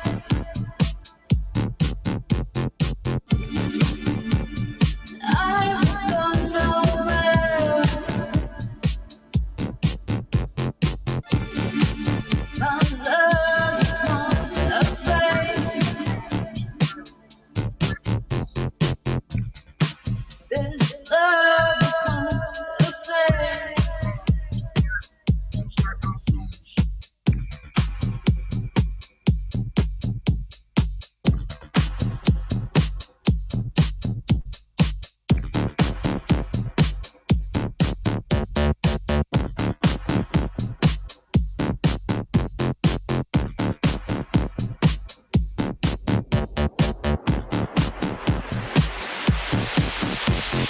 Heaven knows I care.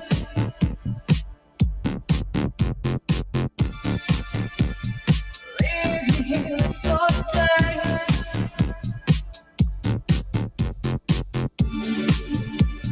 I don't know where. My love is not a phase.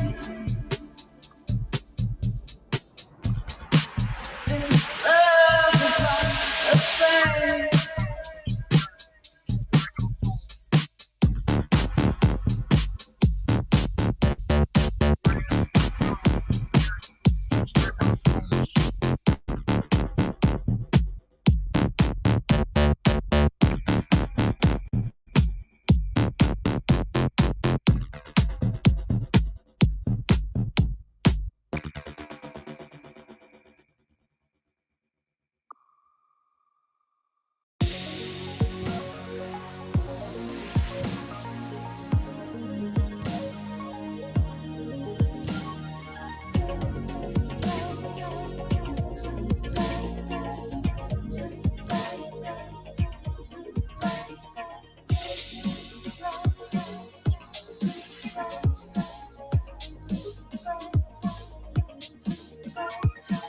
Too long to party with you.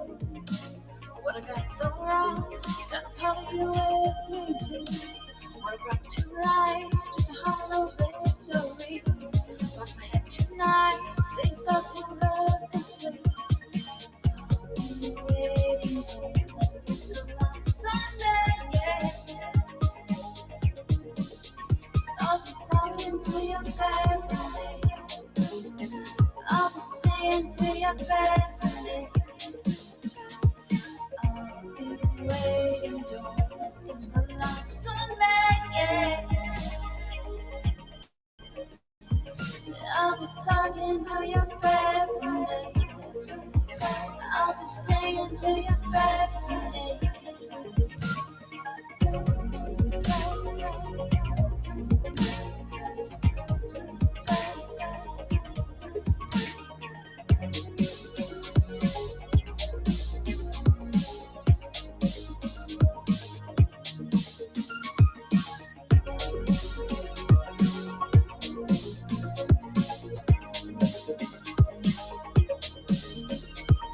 Giving up, it's just another game you play.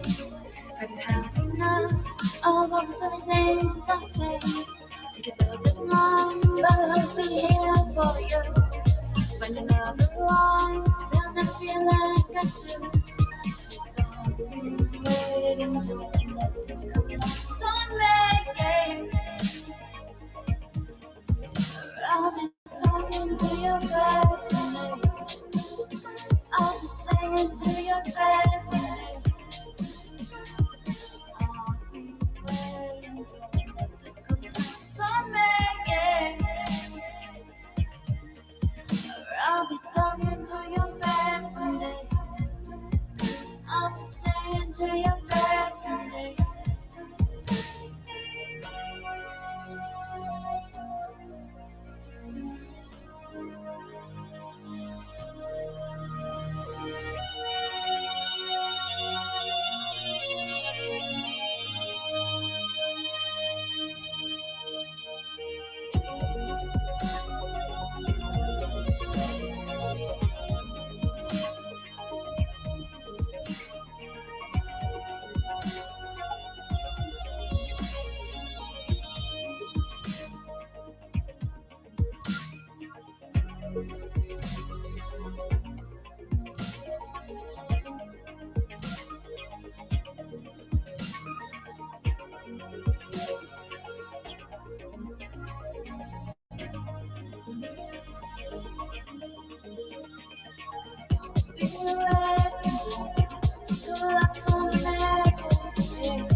I'll be talking to your family. I'll be singing to your family. I'll be waiting to let this collapse on me. I'll be talking to your family. I'll be singing to your family.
Angel on my shoulder.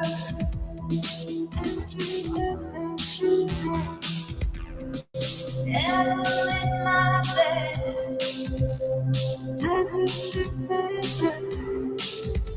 Forget my behavior.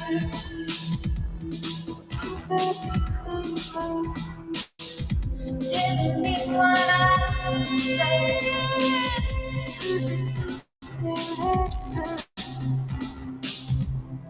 Bottom line is without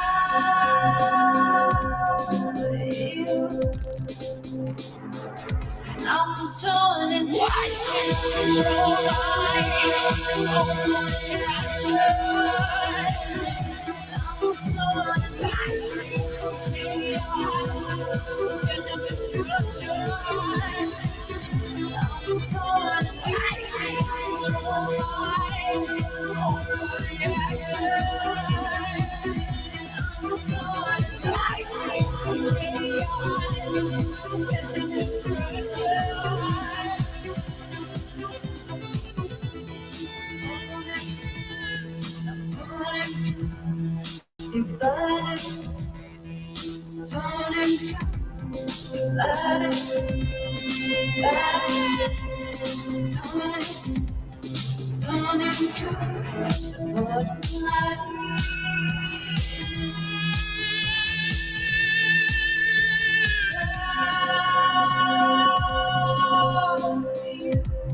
To survive. But we'll kill the big guys and try to silence their voices and let the demons run around. But it doesn't matter, because it's just a ride, and we can change it anytime we want. It's all we need is choice. No record, no work, no job, no savings or nothing. Just a choice right now between fear and love.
Just a choice right now between fear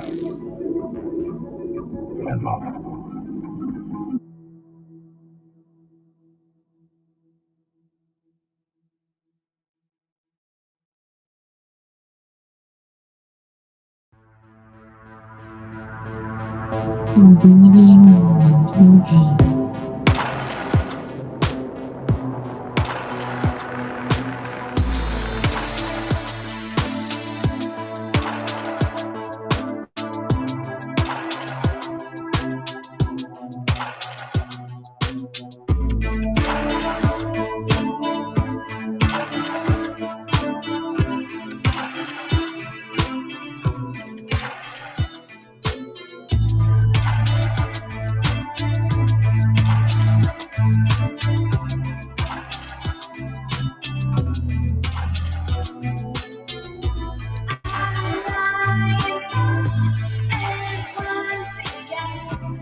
heaven.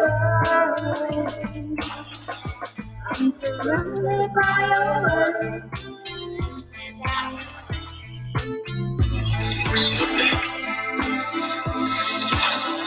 And until I found you, I thought the same. That ransom letter.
Welcome back, and thanks so much for joining me this evening on We Are Paradox Media's Late Night in the Rockies. Oh man, I think we lost Jay. We lost somebody. Anywho's. So, I'm sorry, like, the first hour, I'm just stuck on this news situation. I've seen these videos where it's like laser beams are shooting down at these certain locations. I've seen the before pictures and the, mess with pictures. Pictures where the laser beams don't show up, and then pictures where laser beams do. So they're trying to say it's laser beams from space causing this fire. I think it's something else. But anywho's, in this last hour, I'm going to share some videos with you guys.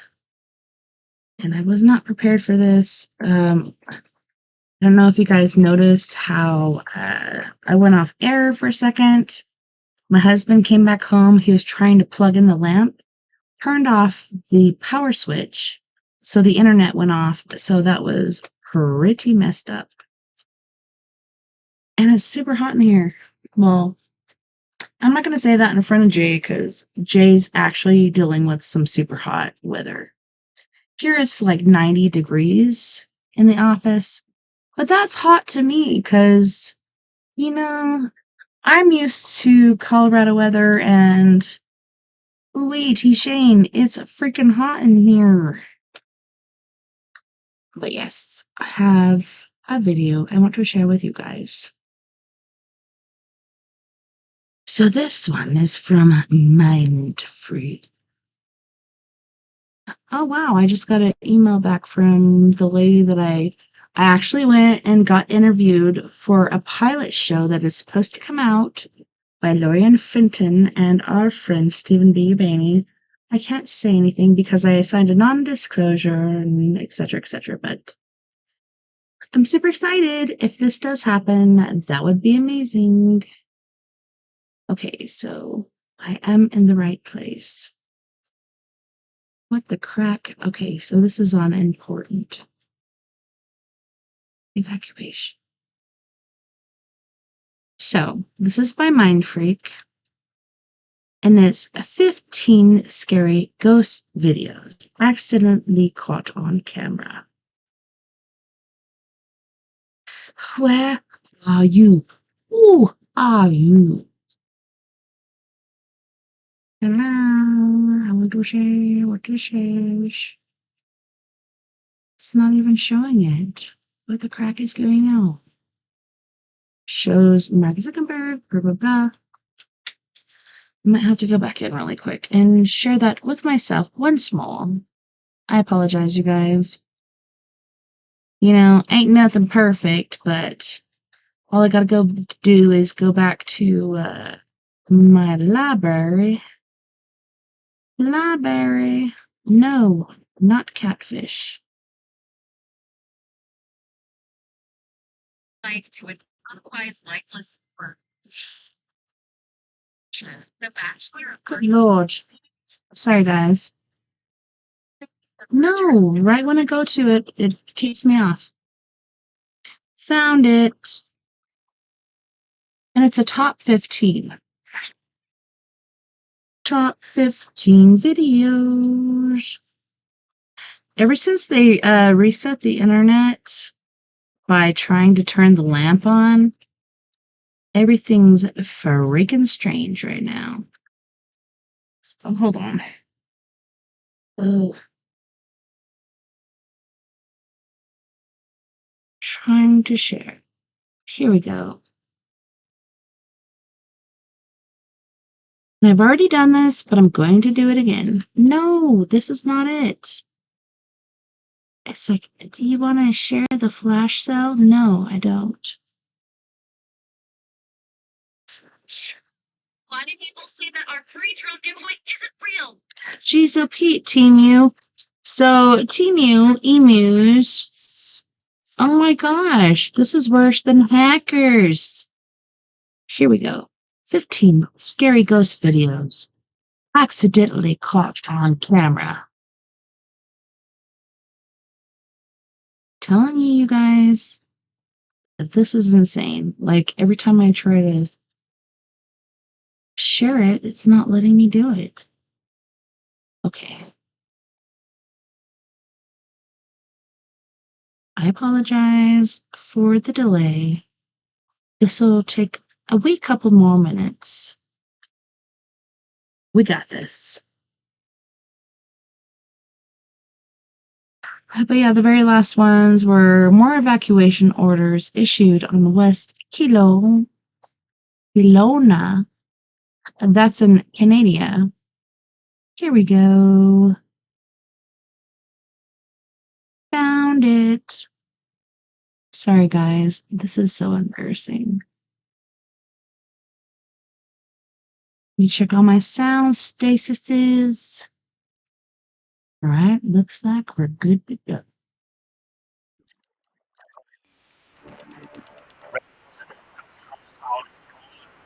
Shared following great video across the option on flying through the stage, especially heavy given the road's dark exploration. There have been whispers and tales of ghost sightings along the stretch. Video question seems to show just another unsuspecting driver navigating the road. What they recorded terrifying. Local residents.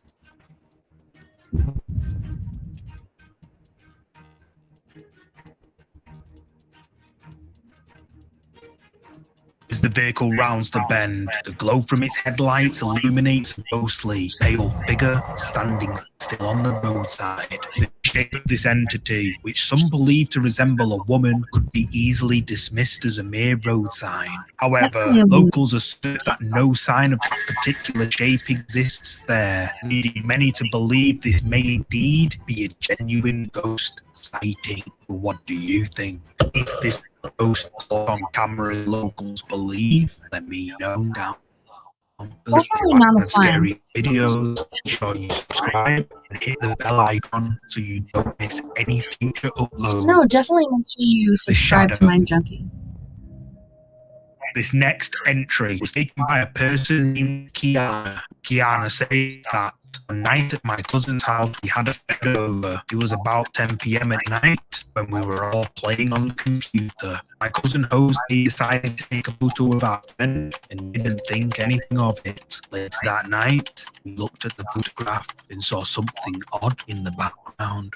Captured in a photograph, a mysterious dark figure can be seen standing in the background. Facebook users have been left stunned by this photograph, with many believing that whoever or whatever this is appears to be a lady with long hair holding an object in her arms, and the majority believe this to be legitimate proof of a, quote, shadow figure. But what do you think? Drop a comment below with your thoughts.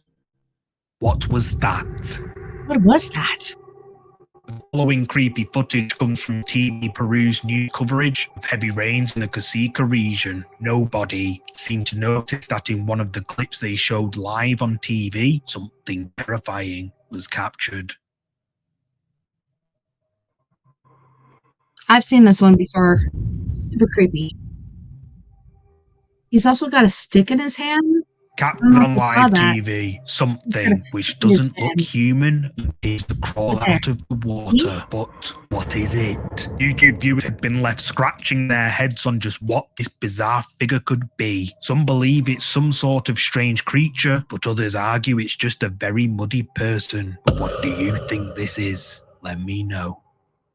Kuntilanak.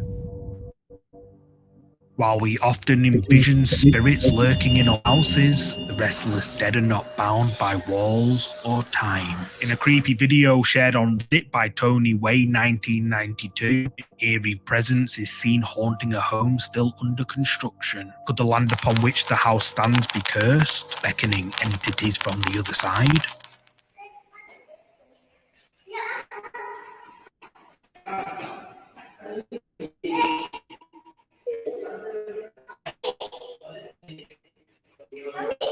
Mommy! Mama! Mommy! Mama!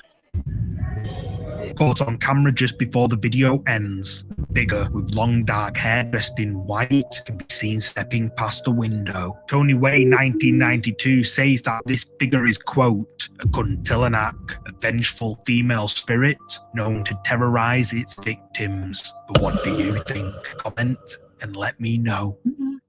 Echoes of the past. This next video was broadcast live on Al Rojo Vivo, an American Spanish breaking news show. It shows something rather creepy during the demolition of Pablo Escobar's office buildings in Medellin, Colombia. Definitely Pablo running around like, what's happening? He was so surprised.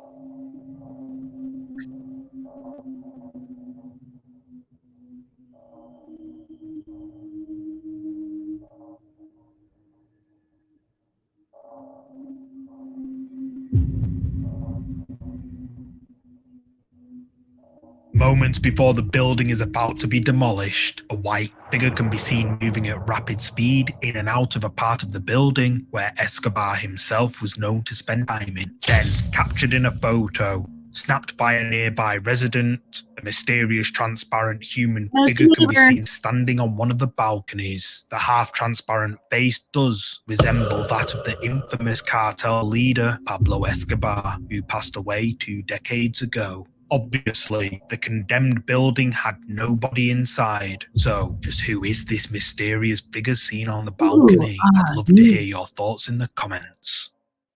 Face of the Nun. Yeah. This following clip is rather bizarre. Uploaded to the X, formerly Twitter, account, Conspiration ESP, a giant moth with what looks like the face of Valak from the film The Nun can be seen on its back. It could just be an unusual pattern, but horrifyingly, the nun's mouth seems to open further the longer you watch. Looks more like a hairy mouth to me. So, what is this? Is it an optical illusion or something more sinister manifesting before our eyes? Use the comments to share your thoughts. Ghostly Grasp. You don't need to be alone in the dark to have a terrifying encounter with the paranormal. This man, working in a kitchen, had people all around him when this horrifying moment happened. Look at his feet.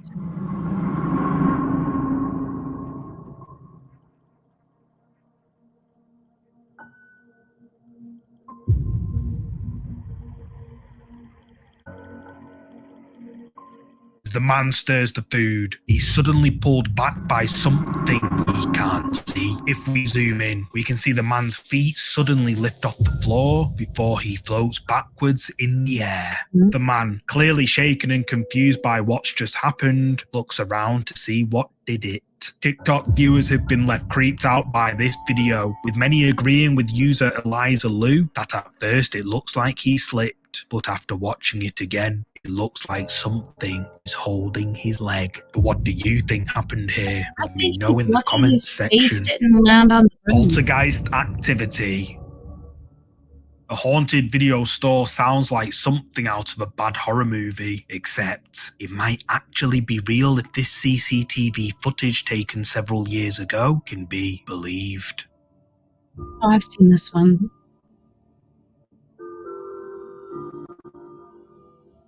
Do. Mind my own business. Do.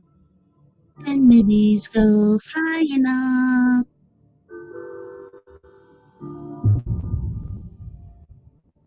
Yeah.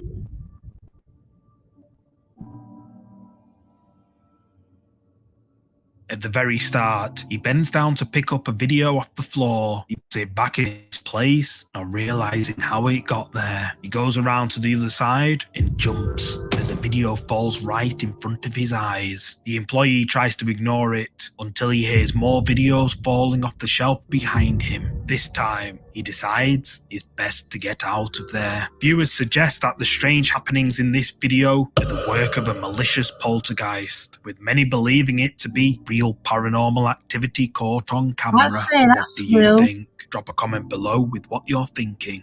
Real. The Well. The Well. This one's creepy. Water wells, by nature, are deep, dark reservoirs of mystery, and sometimes they attract more than just the curious. This CCTV footage might not plunge directly into its depths, but from above, it captures something or someone eerily reminiscent of tales we've heard from films like The Ring. Just who or what decided to visit this well?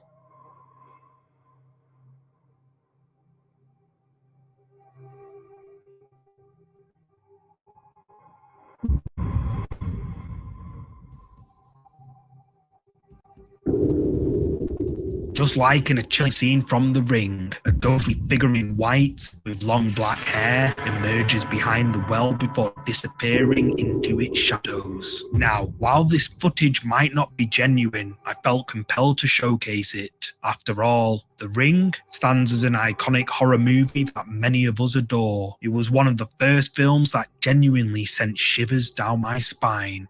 What's your take on this eerie resemblance then? Real or fake, or just a cinematic homage? Use the comments to share your thoughts. The drifting darkness.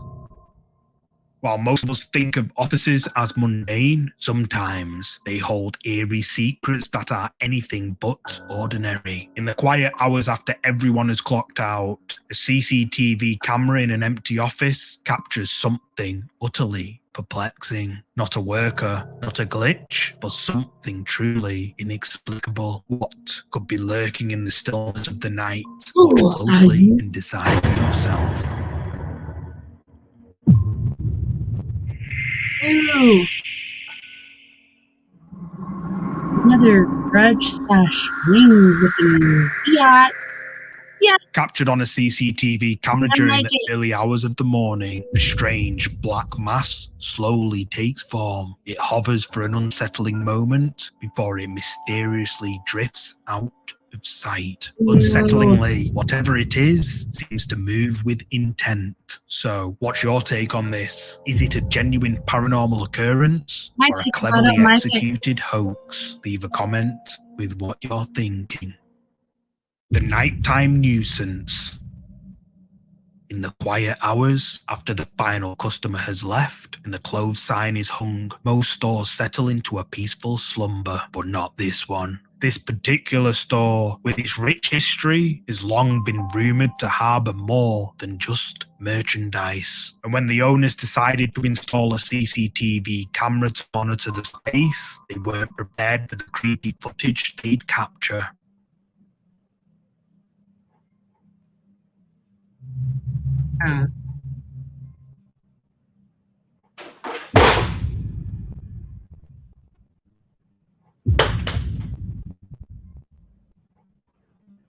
Maybe they were with you. Yeah. I've seen this video too. I love seeing new videos, but I hate seeing old videos. You're doing one last week. make it new, please? Then look, this little doll here. Yeah, she's gonna. Caught on camera while the store was closed. The office chairs swing out mysteriously all on their own before an object flies off onto the floor. Captured on several other cameras, more items can be seen falling off shelves, somehow on their own. Then, a mannequin in a glass box creepily turns on its own, setting off an alarm. This creepy CCTV footage has left Facebook viewers spooked, with many believing that this store is haunted, just as the rumours suggested. But what do you think?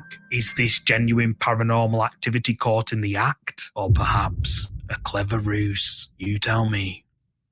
The Courtyard Spectre. This next creepy video has been shared before. The video was captured and uploaded back in 2010 by a girl named Demi, while she and her two friends were playing ball out in the courtyard green. Why are they recycling the videos? Maybe you haven't seen it.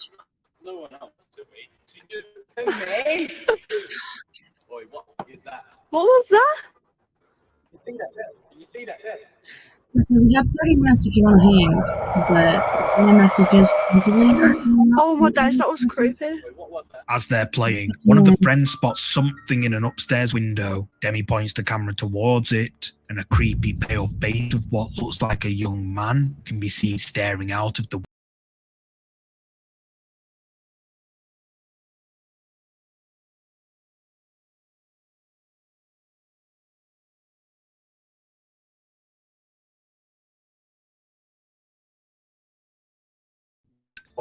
all locked, not in use. Demi says that she, quote, couldn't sleep after seeing this figure, and YouTube viewers have been left creeped out to Many agree with Fiona that, real or fake, there's just something about this particular video that totally creeps me out.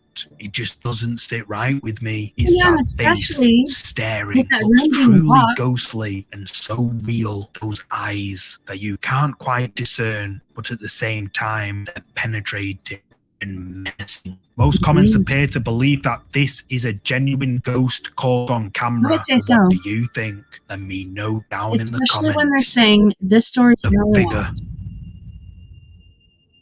This next creepy clip is another oldie but goldie. The video comes from the TikTok account Rachel H70, who uploaded this creepy video to her TikTok page after she noticed something strange while relaxing at home alone. So I was just recording this video because I just put my TV up, and in the reflection of the TV, I noticed that there was a figure standing over me. And I slowed the video down because at the end of the video, I noticed it literally moves right there. Through the TV's reflective screen, a chilling silhouette looms over Rachel, casting an eerie presence. Motionless, it lingers just long enough to make one question its intent. Then it vanishes, leaving behind more questions than answers. Just who or what is this? Let me know what you think. The Banshee. Oh man, not that bit. This next video was uploaded to TikTok by user Chaos and went viral due to how creepy it is. While out on a camping trip with his friends, somewhere in Arizona, the friends are awoken by the sounds of a woman screaming deep in the woods. You're there in Arizona. That child screaming. Joe, listen.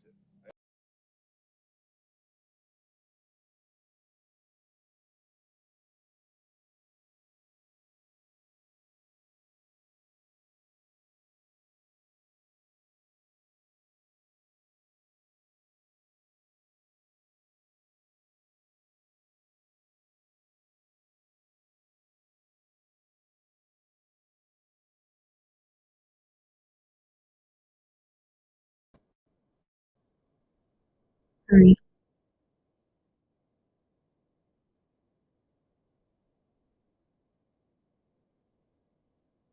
Dude, we're out in the middle of nowhere. Dude, that sounds like some haunted ass shit, dude. But it's haunted ass shit. Get into a steel target. Freaky as fuck. Where's the sage and the Palo Santo? We went there on the ground. It's on the ground. Look. What? Yeah, right there. What the f is Look. that? Blair Witch much? No. Please tell me you're gonna forgive me.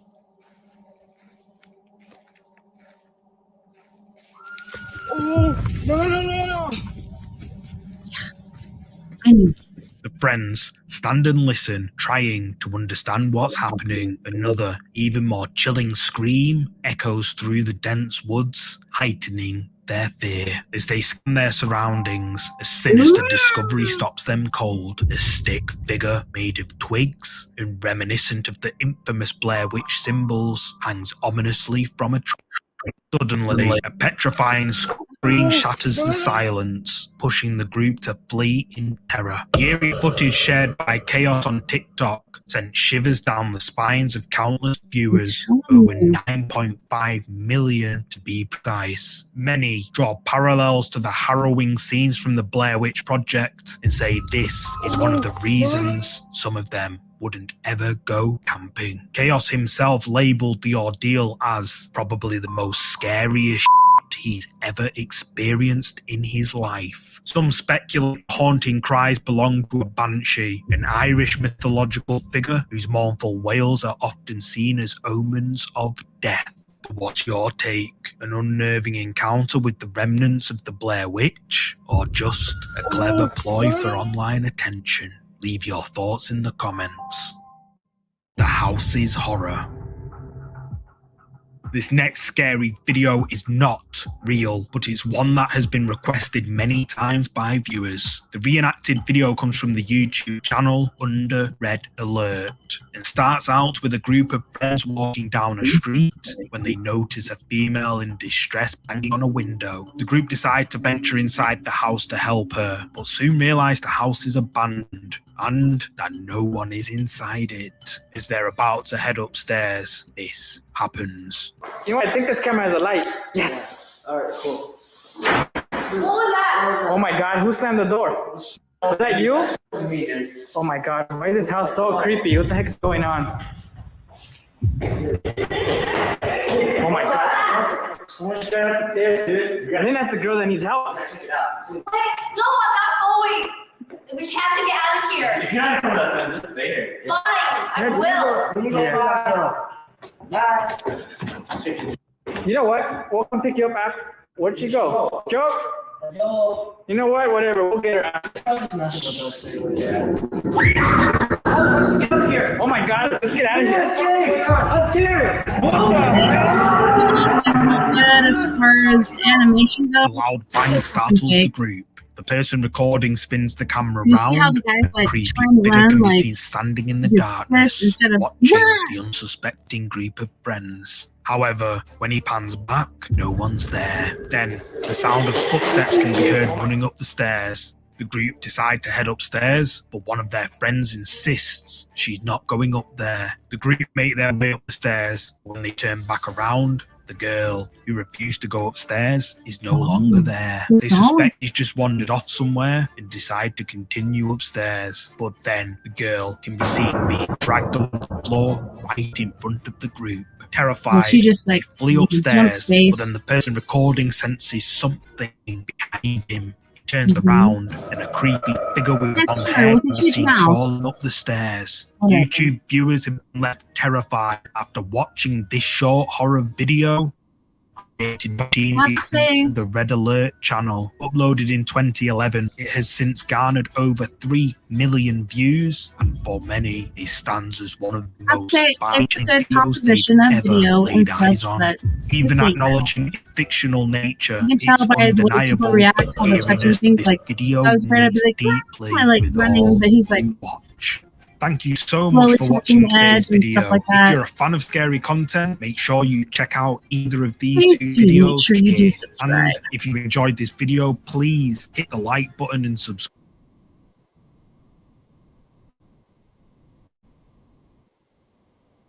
Definitely make sure you check him out. Mind Junkie. For sure. We can't do another one of those because they're just too long. But I'm trying to go back. Let's go back. So The other ones that I was going to share before I shared this one was Joe Rogan. You know me, I love Joe Rogan. I've actually been called a female Joe Rogan. I didn't put that name on myself, but somebody else said that. And so he's got not only ghost stories, but alien stories. So I'd like to share some of those. If it's short enough, let's see. Let's try the craziest alien ones. Let's try this. How about a little bit of this? And a little bit of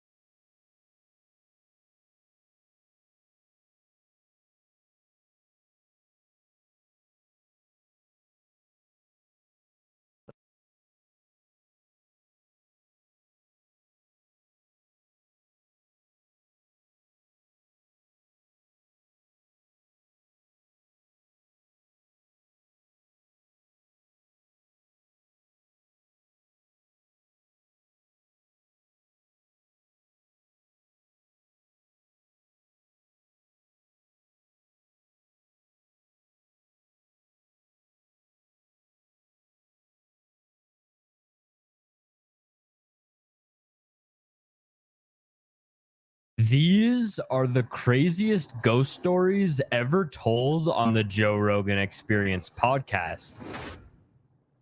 So tell me about the Queen Mary. There's this one room, B340, that hadn't been open for 30 years, and allegedly they closed it down because there's multiple unexplained murders and or suicides in that room. And we're like, whoa, like, you know, if this is the first week this is open after 30 years, this is going to be an amazing like story to tell or, you know, video to film.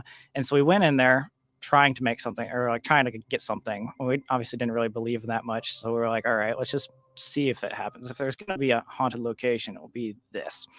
We toured around, did the whole thing, weren't getting much. And we were kind of frustrated at that point because we're like, all right, this is supposed to be the cream of the crop. This is supposed to be the big wig. Like, why can't we get something to happen?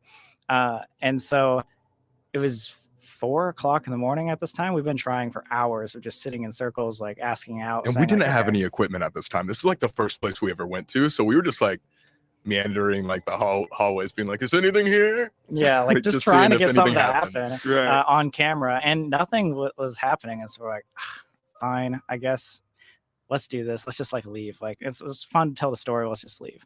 And so we turn off the camera, start packing up. We start walking towards the door. And as soon as we turn, like actually we're about to like get out of the room, the faucet turns on like full blast for 4 seconds and then turns back off. And we all like actually like, you know, freeze and freak out. 2 of our roommates that were there at the time, like just immediately started like crying. We ran in, we're like, okay, how is that actually possible at all? Maybe that's a sign of like, it doesn't want to be filmed and it doesn't want us to leave. So maybe let's just not film this and try one more time just for the heck of it. And so that's what we did. But this time it worked. And to like the weirdest extent, we just like put away all of our cameras. We sat in the most serious tone saying like, okay, guys, like before this, didn't really believe. So like, if this is happening, let's have something happen. And so we all sit in the dark together and we start calling out questions. And we're like, okay, like, is there anybody here? And we hear a knock. And so we're like, okay, maybe that's something. Very faint though. It was like a tap. Like a tap. And so we're like, okay, let's just run with that. Can you tap more than once? And there was like 3 taps. We're like, okay, this is really weird. Like, can we start asking questions? And how loud are you saying this? Like, is it possible that someone could have heard you from another room? That's what we thought. So going like, we were talking probably like this, but then there was times where we talk like really quiet. And like, we tested everything. But so what we did is we decided, let's ask questions using these taps. So we said, tap once for yes, tap anything more than once for no. We had a yes or no conversation for 35 minutes with something that we cannot explain. Mm-hmm. And we did everything because we were skeptical at this point. Did you film any of this? We didn't think so. But apparently one of our friends who's like super religious was like, hey, no matter what, the entire night he was keeping an audio recording in his pocket. We had no idea. We had no idea he was doing that. So nobody talked about it. So if there was something there, no, it didn't know either.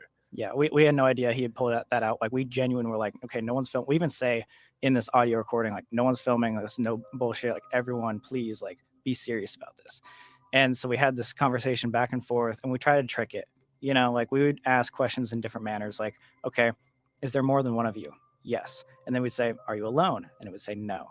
Back and forth, trying to get this thing. And the story kept straight the entire time. Mhm. And we were like, okay, come on, there could be someone like screwing with us. This is like on, you know, the news of being like haunted place. Yeah. Like, what's going on? Well, what was crazy about it too is all the knocks, they weren't just coming from one section. That would make sense if like maybe something outside was like tapping.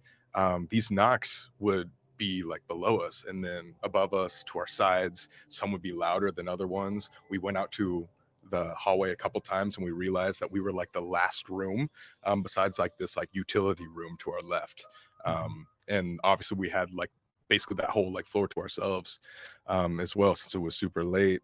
And then like sometime in the middle we were like okay, like let's like ask a question under our breath. Yeah. Like, okay, like this thing does not want us to leave. And at that moment the entire floor shook. Boom. Like we were like, oh my god, what was that? Was you could feel the vibration in your feet crashing on the ship or something? It was huge. And so we're like, okay, so this thing doesn't want us to leave. Maybe we should just like ask questions under our breath for the rest of the time, just so we know it's not some employee, it's not someone like screwing with us the entire time.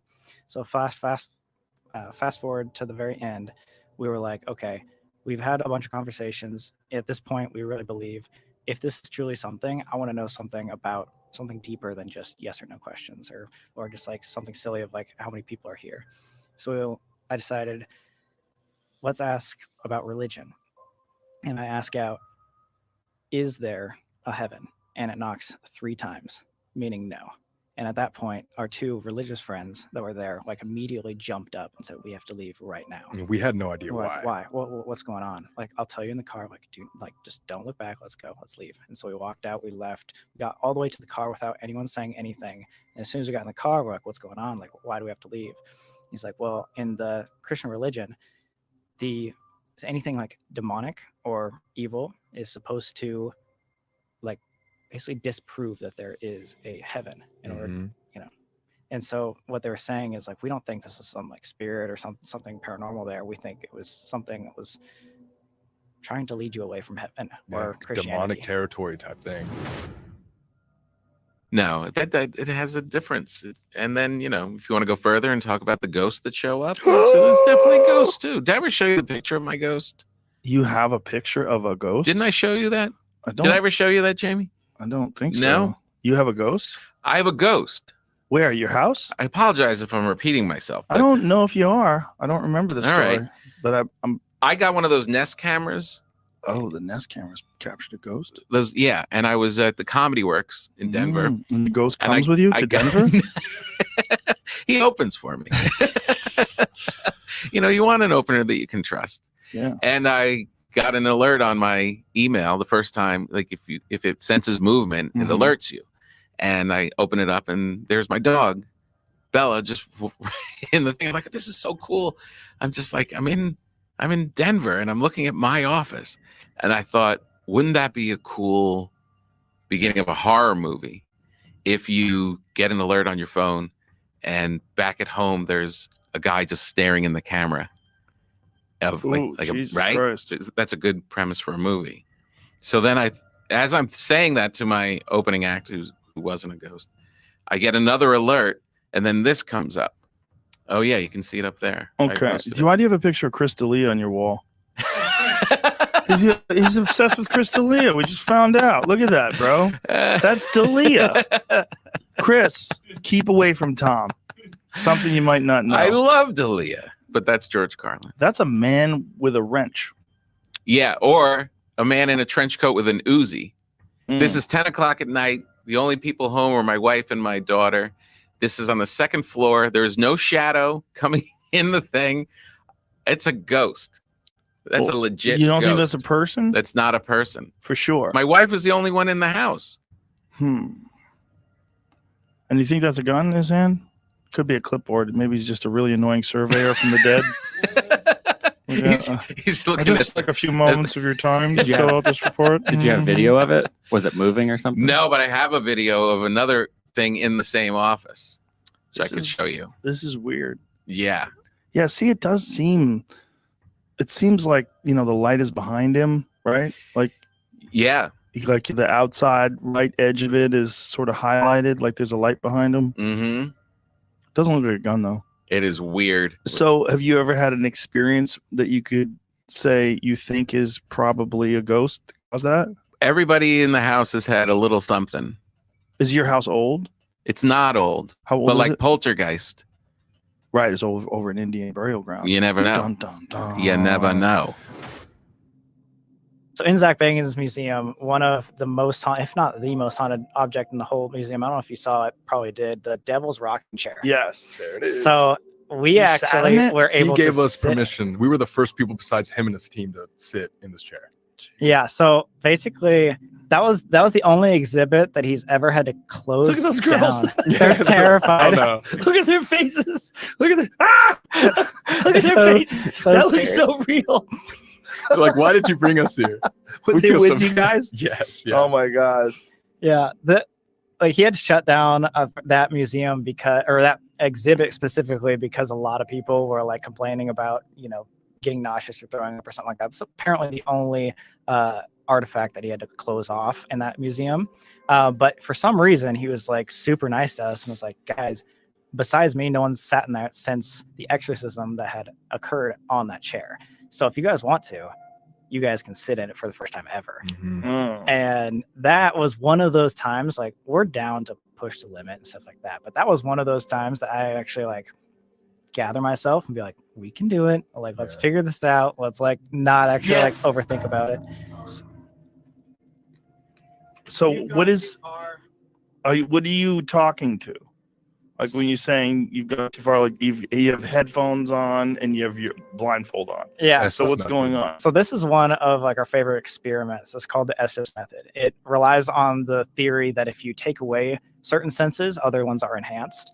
And so there's this thing called a spirit box that like shuffles through different radio frequencies. And what I'm doing is I'm like focusing on like whatever it says, and I can't hear the questions that Colby and What are other you? people- You're hearing something in your ears? Yeah, where I'm hearing radio static basically. It's going Hello. really, Like, really. Every once in a while, we'll break into a radio station where it'll be like a song or something that like will be something saying or like just a word will pop out. But mostly you just hear static. And these are like noise canceling headphones, and I can't see what they're saying. So it's basically like, you're blindfolded. You have this thing on. It's static, and occasionally sounds come through that are words. Correct. And so you're just repeating those words. Well, so I'm like watching him and I'm asking questions out, and whatever's there is supposed to use the Estes method or like use Sam basically as the vessel to the speak out. conduit of. So, these- for example, I'd be like, "Are you here right now?" And then he'd be like, "Yes, over there," or something like that. And so you're But in there's no way this of him. haunted rocking chair, Yeah. and you're using this method with blindfolds on and the earplugs. Yeah, And- basically to sensory deprive myself so that no matter what, I couldn't be just faking an answer and hearing what he said and say Right. something random. So the theory is, yes, there will be other random words that happen because it's radio frequencies. However, but down to the coincidence theory, if things make sense over and over and over again to the questions that he's asking, then that is said to be more paranormal. So what did it feel like for you to be sitting in that creepy chair? So during that, it was a whole different world. But what was really, really interesting is like Colby said, after doing a lot, like it takes a lot for us to have a physical reaction.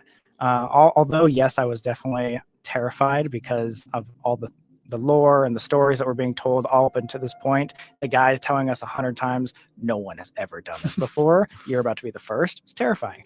But sitting down on that chair for the first time, I think ever, gave me a feeling of almost being paralyzed. I don't know if you've ever been like hypnotized. Have you ever been hypnotized?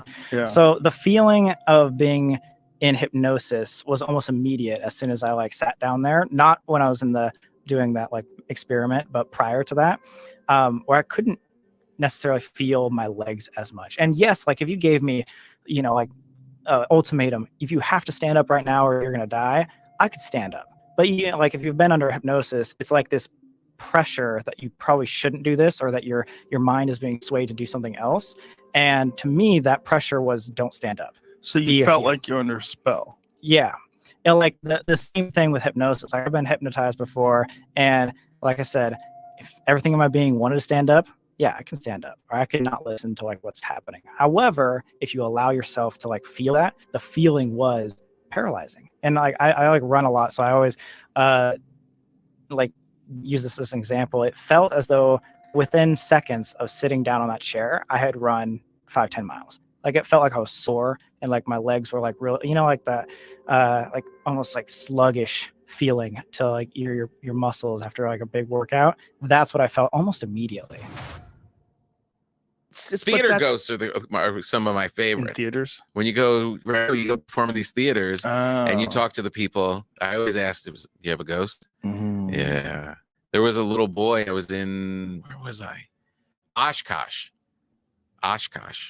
and there was an old theater, and the guy who runs the theater said, there's legendary. They keep talking about there's like 3 ghosts in the thing, and they were having a cocktail party upstairs in this like cocktail lounge off the balcony. And this guy's son ran into the balcony, and he's talking with people. He goes, "I got to go get him." And he goes in there, and the kid's leaning over the balcony, talking to the stage, having a conversation with someone. He's like, "Yeah, no, this is my dad. What? He wants us to go down there." He's, "Who wants us to go?" "That guy. He wants us to go down there." There was no one down. The thought about that with little kids is that little kids have not dulled all of their senses with the pressures of the world and all the other information that we carry around in our heads and all of our ideas of what's real and what's not real, and that little kids are open more, and then they could see things. Well, Flea from the Red Hot Chili Peppers was talking about that with his son, that his son is like, I think it was Flea. Yeah. But his son is like tuned into spirits in a way, and then that he was looking at it was like, maybe it's that these kids are not like, maybe we all have that in us, but it's blunted by pressures and life and the lack of sleep and responsibilities and relationships and work and fear and everything, and right? It's just, and also like we define how the world is, right? We get it in our head that these are the parameters for the world. This is how the world works, and that's it, and go to work and fucking button up your fucking sleeves. And right, this is my beliefs. Yes, yeah. My belief system is going to carry me through. Yeah, I mean, this is what it is. It's a fact. Right. It is. There's so many things that we've seen that are like, okay, that makes me want to inch a little closer, or try it again, or do it again. There's that like, spark of like, oh, I cannot explain how that happened. What's the most profound one that you guys have experienced? I mean, besides Queen Mary, there's both like in like individual experiences that have been insane. Like for me, for example, I went in Texas. Actually, there was a spot called Bowers Mansion. I don't know what city it was in. It was a small town in Texas, and this was one of these spots where nobody has ever investigated, or it was just like a handful of people. So we were going to be like the first YouTubers to really investigate and like put it on the map. And it had to deal with like, I think it was like a murder suicide. Some guy like killed his wife and then shot himself. And we're trying to like, especially this year and in the future, try to just put ourselves in more scary situations. So it never, it's always like exciting and stuff like that. And so we're trying to do like more like alone challenges and stuff, just things that like give us more fear. And so for this specific one, I had the challenge of like staying in the entire like mansion by myself. And I was on the top floor in like a room which was deemed to be like the most haunted. Apparently a guy named like Bernard had lived there like in the past, and basically was like stuck in a wheelchair his entire life and stayed in that room and would like only look out the window, and that's it. And he died, and apparently still in the room. And so I'm up there, and Sam is not even in the house. I think you were actually in the cellar. And then one of our other buddies is like across the street. And earlier, before we all did like the alone investigation, the door as we were walking down the stairs of the Bernard room closed shut. And we were all like, wait, did you guys hear that too? Was that just my imagination? We run up there, it's completely shut. And so we obviously propped it back open. But since I knew that had happened before, I was just up there like asking questions to Bernard. And I was just like, all right, Bernard, if you're really up here, why don't you slam this door right behind me like you did for us earlier? It's just me and you. Do it. And sure enough, like the door slammed right behind me. It's like right when I turned. So you're alone in I'm this alone. mansion. Yeah. And you're talking to ghosts. Yeah. And you're asking the ghost to slam the door, and he Literally. slams the door. And he slams right behind me. And you're sitting there going, "What? Not sitting there. Instantly, Not sitting there. Like I went into tears. Like, and it's all on camera. Like, I've never like gotten like super emotional like from going to these like haunted places, but it brought me to tears where I just immediately started walking. And of course, like this is our job. Like we want this stuff to happen. Right. But I've never had, it was almost more of like a jump scare that was startling than anything because it was right behind me. The with the haunted farmhouse, and I've got Is a it book for haunted? you. Well, let me say that there's residual energy from the people who've lived there in the past. So we hear footsteps and voices and creaks and doors closing and that, and many people have had experiences in it. So There's a Michael, reason come why on. people don't want to live in a house where people were murdered. No one was killed in that farmhouse, but Right, but- many people passed there. But even that that weirds people out. But absolutely, if you have a house where people were murdered, and this is why there's laws, you have to I did. divulge. I had to divulge. Did you? It wasn't because of a murder, but when I sold our house in Los Angeles, we lived in Mama Cass's old estate on Woodrow Wilson Drive, and we sold it to Beverly D'Angelo, and she's been on the Celebrity Ghost Show talking about the spirits that were in that house. What happens? Jewelry will hop around on the table, shapes will be seen, you'll feel a touch in the shoulder, that kind of thing. Staff felt it. And I had an experience one night where something got into bed with me. I was alone. I don't know what went on there, but I just figured out. You fucked a ghost? I think I was being come on to there, but anyway, This is a YouTube clip. Right now, house, Dan Aykroyd fucked a ghost. Well, or it did try to come on me, and I didn't refuse its. So you resisted? You know what? I just snuggled up next to it and went to sleep. You spooned with it. I did. I felt a shape. I looked and saw the depression. I saw the depression in the mattress, and I felt a shape, something next to me, like felt a form next to me, and Were you hammered? I nuggled. No, not that night. I was working on a picture and went to bed early. But So I was alone. You're laying alone in bed, Mm-hmm. and you're working on a film. What I'm film lying was there. it? What film was it? It was something that I've been working down at Universal. I don't know, maybe Dragnet or something like that. Okay, so you're working on Dragnet. Mhm. You're lying in bed, and then there's like a weight next to you. I feel a weight next to me. I turn and I look. Like a person is laying. I in saw bed. the depression.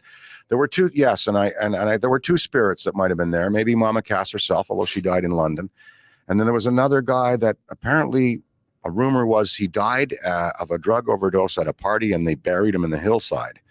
Oh. And my daughter saw him walking with a little red-haired girl down the hall once, and we think that he might have been there. But anyway, when we sold the house to Beverly, there was a right in the California real estate document that we had to sign.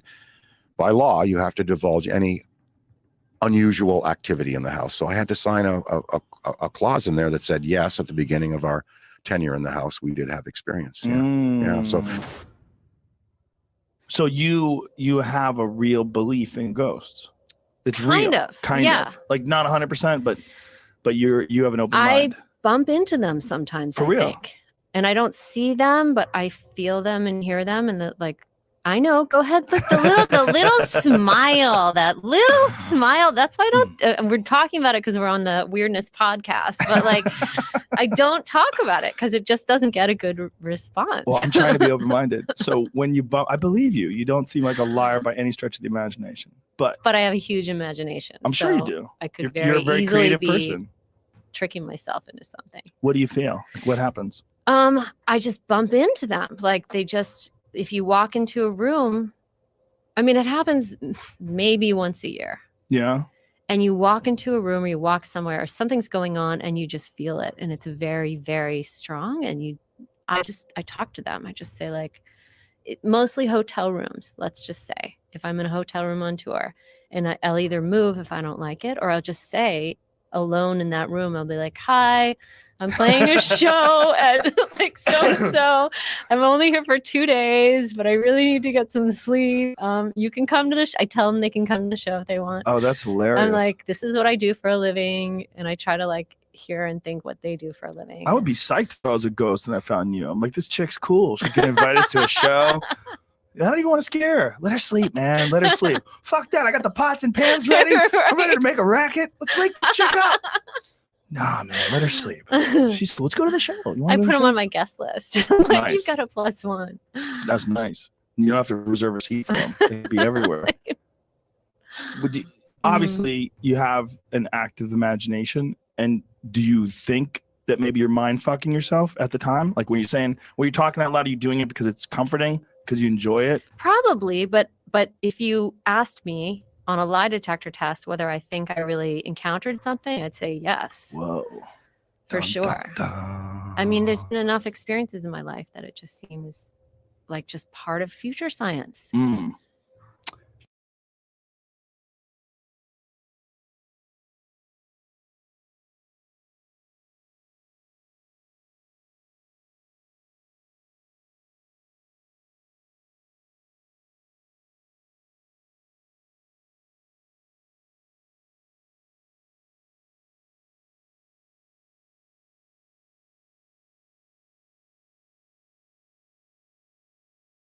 Such a lovely place. Such a lovely place. No, it's crazy because it's saying like we have so much more time left. And I think it's because, the cutoff and all this other stuff going on with the show. But you guys, like, I'm pretty done with the show tonight. If you are, it's up to you. Like, we can keep going if you want to or not. It's totally up to you. Seriously. But if not, I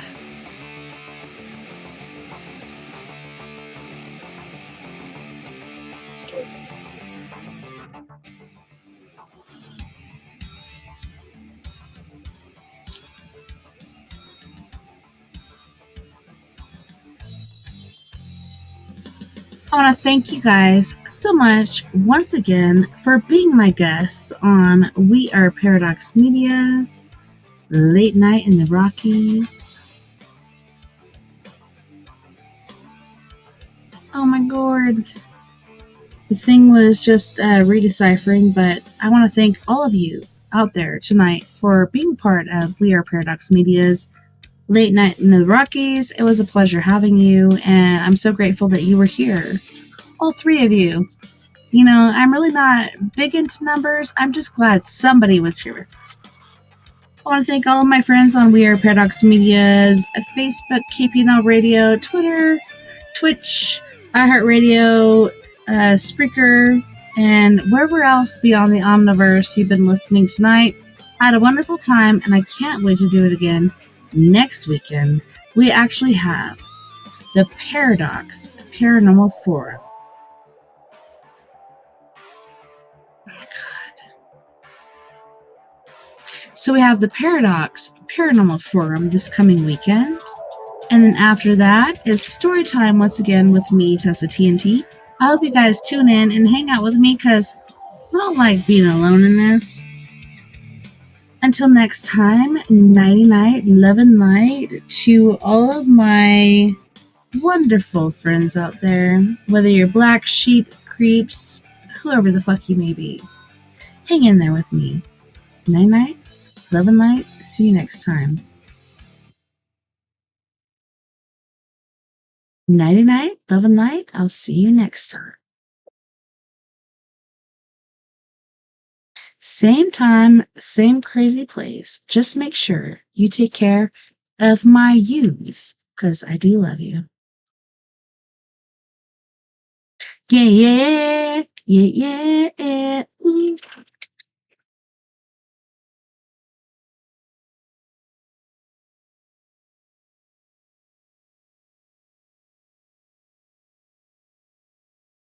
Aw, thanks, Adrian. That was nice of you.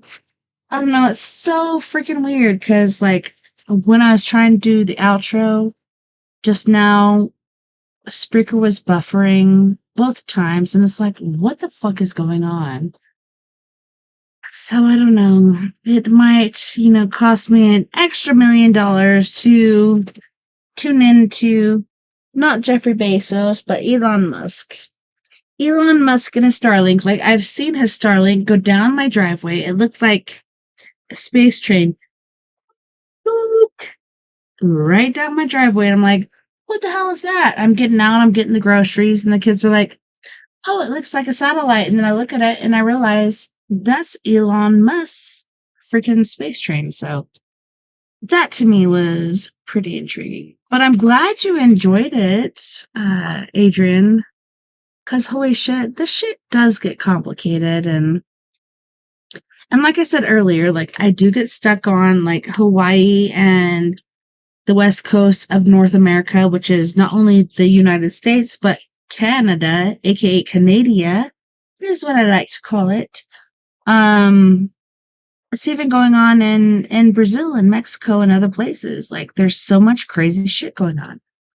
And it's not what we voted for, things that we need to happen. It's things that are, oh, well, you're a billionaire. Oh, well, let's let you vote on this. And I don't know, that's kind of what's happening right now. But thank you, Adrian Bledsoe, and thank you, everyone else who's listening. Night, night, live light. Take care, my yous. We're all in this together. Together, we can make the world a little better. And together, my friends, we need to stick together because this is a really hard time. Hopefully, I'll see you on the after party. If you know where that is, I'll see you there. But otherwise, I'm not sharing it with me peeps. Sorry. If you want to pay a little extra, I'll allow you to be there. But everyone else, you know where to go. Nighty night, love and light.